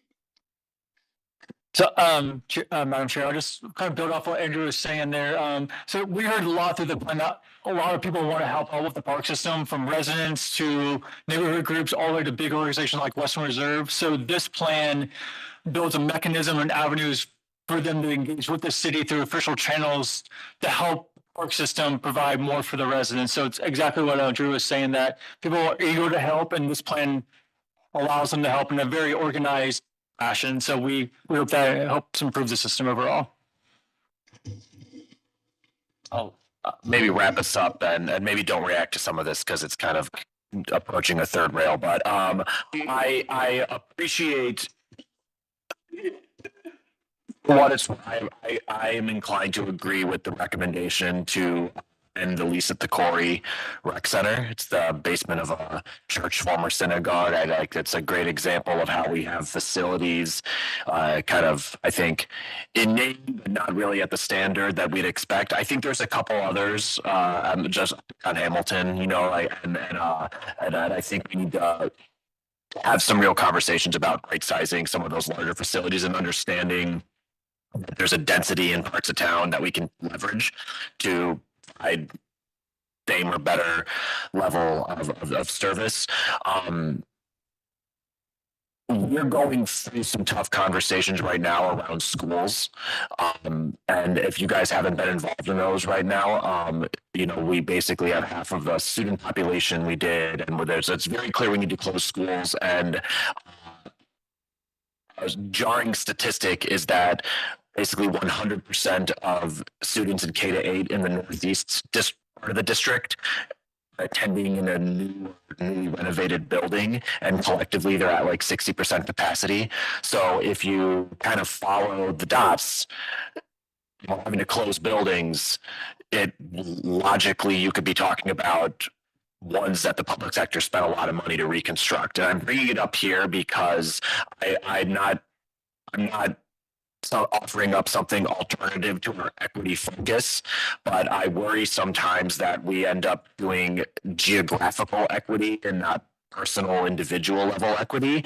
And I would be interested in sort of a combination population density overlay map alongside the equity map, because I think there's parts of town that rank, and you can see it for the map, I could point them out, that rank very high in having those number of equity standards, but they're not thought of in those conversations very often. And I think we have to be intentional if we're going to be trying to invest in parks moving forward about making sure that we're not doing what one could argue the school district did, was stink a lot of money in places that there wasn't the impact maybe that was intended of bringing people back into neighborhoods, to the detriment of now the school behind me, my house, is closing because of deferred maintenance.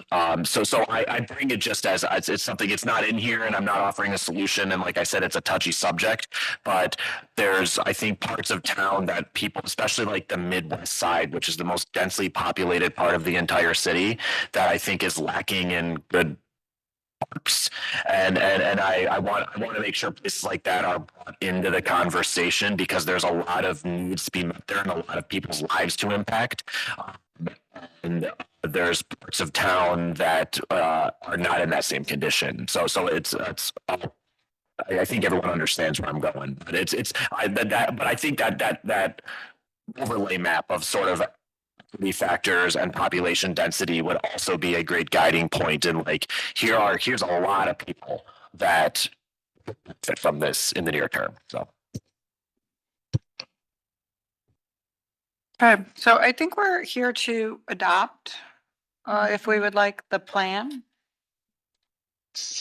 Madam Chair, may I just say that there's an extensive public engagement effort that's needed to implement this, just to put it on record that we did a lot of public engagement to get to this point, but now there's a lot of public engagement needed to implement. So I just wanted to say that. Madam Chair, I would like to make a motion to adopt the Parks and Recreation Master Plan as presented. Second. A motion and a second. I just want to commend you all. It was a lot of work, a huge process, a lot of engagement. We saw it multiple times. So sorry to cut you off. But I think we knew that underpinned all of this. And so it's good to hear that it's that ending here, and you'll keep doing that. And I think now it'll provide you the ability to resource this properly. So thank you for all the work. Call the roll. Anthony, Yes. Luker, Yes. Curry, Yes. Gray Scott, Yes. Sergeant, Yes. Life. Motion carries. Thank you, guys. Madam Chair, may I just say that Jay is about to move on to a new endeavor. Who is that? Where is he going? I'm gonna let Jay and pass Summit Metro Parks. That's where I live, so it's my community. So What are you going to be doing there? Summit Metro Park. Summit Metro Parks. Yeah. I know we need to have a conversation. Sorry. What will you be doing for Summit Metro Park? Pretty much the exact same job, park planning for the district. Oh, good. Yeah. So I love Cleveland. I'm not from here, but I've been adopted by them. So it's a great city, but I'm ready to work on my own community. I live in Summit. So We're all one big watershed. I know. Exactly. Like, we got one big watershed. Well, congratulations. Thank you. Big thanks to Jay, because he managed this project, so we're very thankful. To the end. Yeah, to the end. I'm So thankful for that. So clearly the commute killed you. Really. Wasn't too bad, but yeah. All right, thank you guys. And I think director, do we have a director's report? Thank you. I will be brief. Thank you, Jay, for your work on behalf of the Planning Commission, and we wish you the best. Look forward to the connections with Cleveland Metro Parks. Earlier this week, we had several staff as well as Mayor Bibb at ODOT's inaugural Active Transportation Conference. The mayor gave a keynote and talked about the great work that we're doing in Cleveland, including Cleveland Moves, which Planning Commission heard about in early April. So we appreciate that opportunity to share and also learn from others across the state. A brief update on the ground truthing work that Planning Commission heard about in mid-March. This is planning's effort to work with residents to identify appropriate reuse opportunities for vacant land bank lots. That work with residents on the ground has been substantially completed in the St. Clair Superior and Mount Pleasant neighborhoods, and now staff are using those inputs and field verification to inform potential recommendations and sort of taking that to the next step in terms of reporting. We kicked off with the Huff neighborhood on April 29th and completed a training just yesterday with Slavic Village with the kickoff to be next week. So we're moving forward with neighborhoods and residents on that work. The funding for the current phase does run out at the end of May. And so we're continuing discussions and thinking about how to continue that in other parts of the city. I want to issue congratulations to 4 staff we have that are graduating from master's or advanced education degrees this next week. That includes Nate Lowe, who actually graduated in December, Brittany Pabon and Kenya Gray, who are graduating from Levin with master's degrees, and Madison Newingham, who is completing her law degree this spring.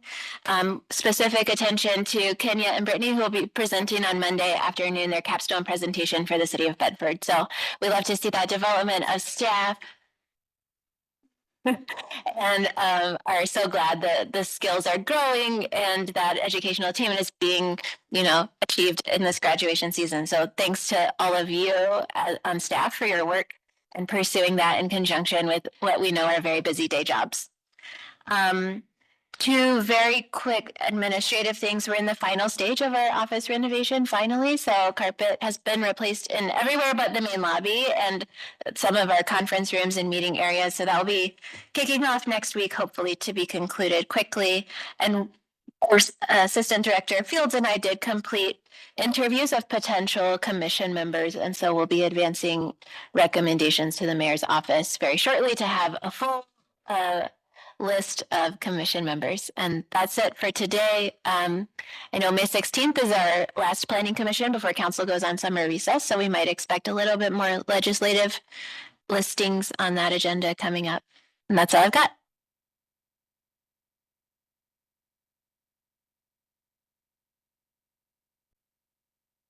Thank you. Thank you all online. And meeting is adjourned. Thank you. Take care.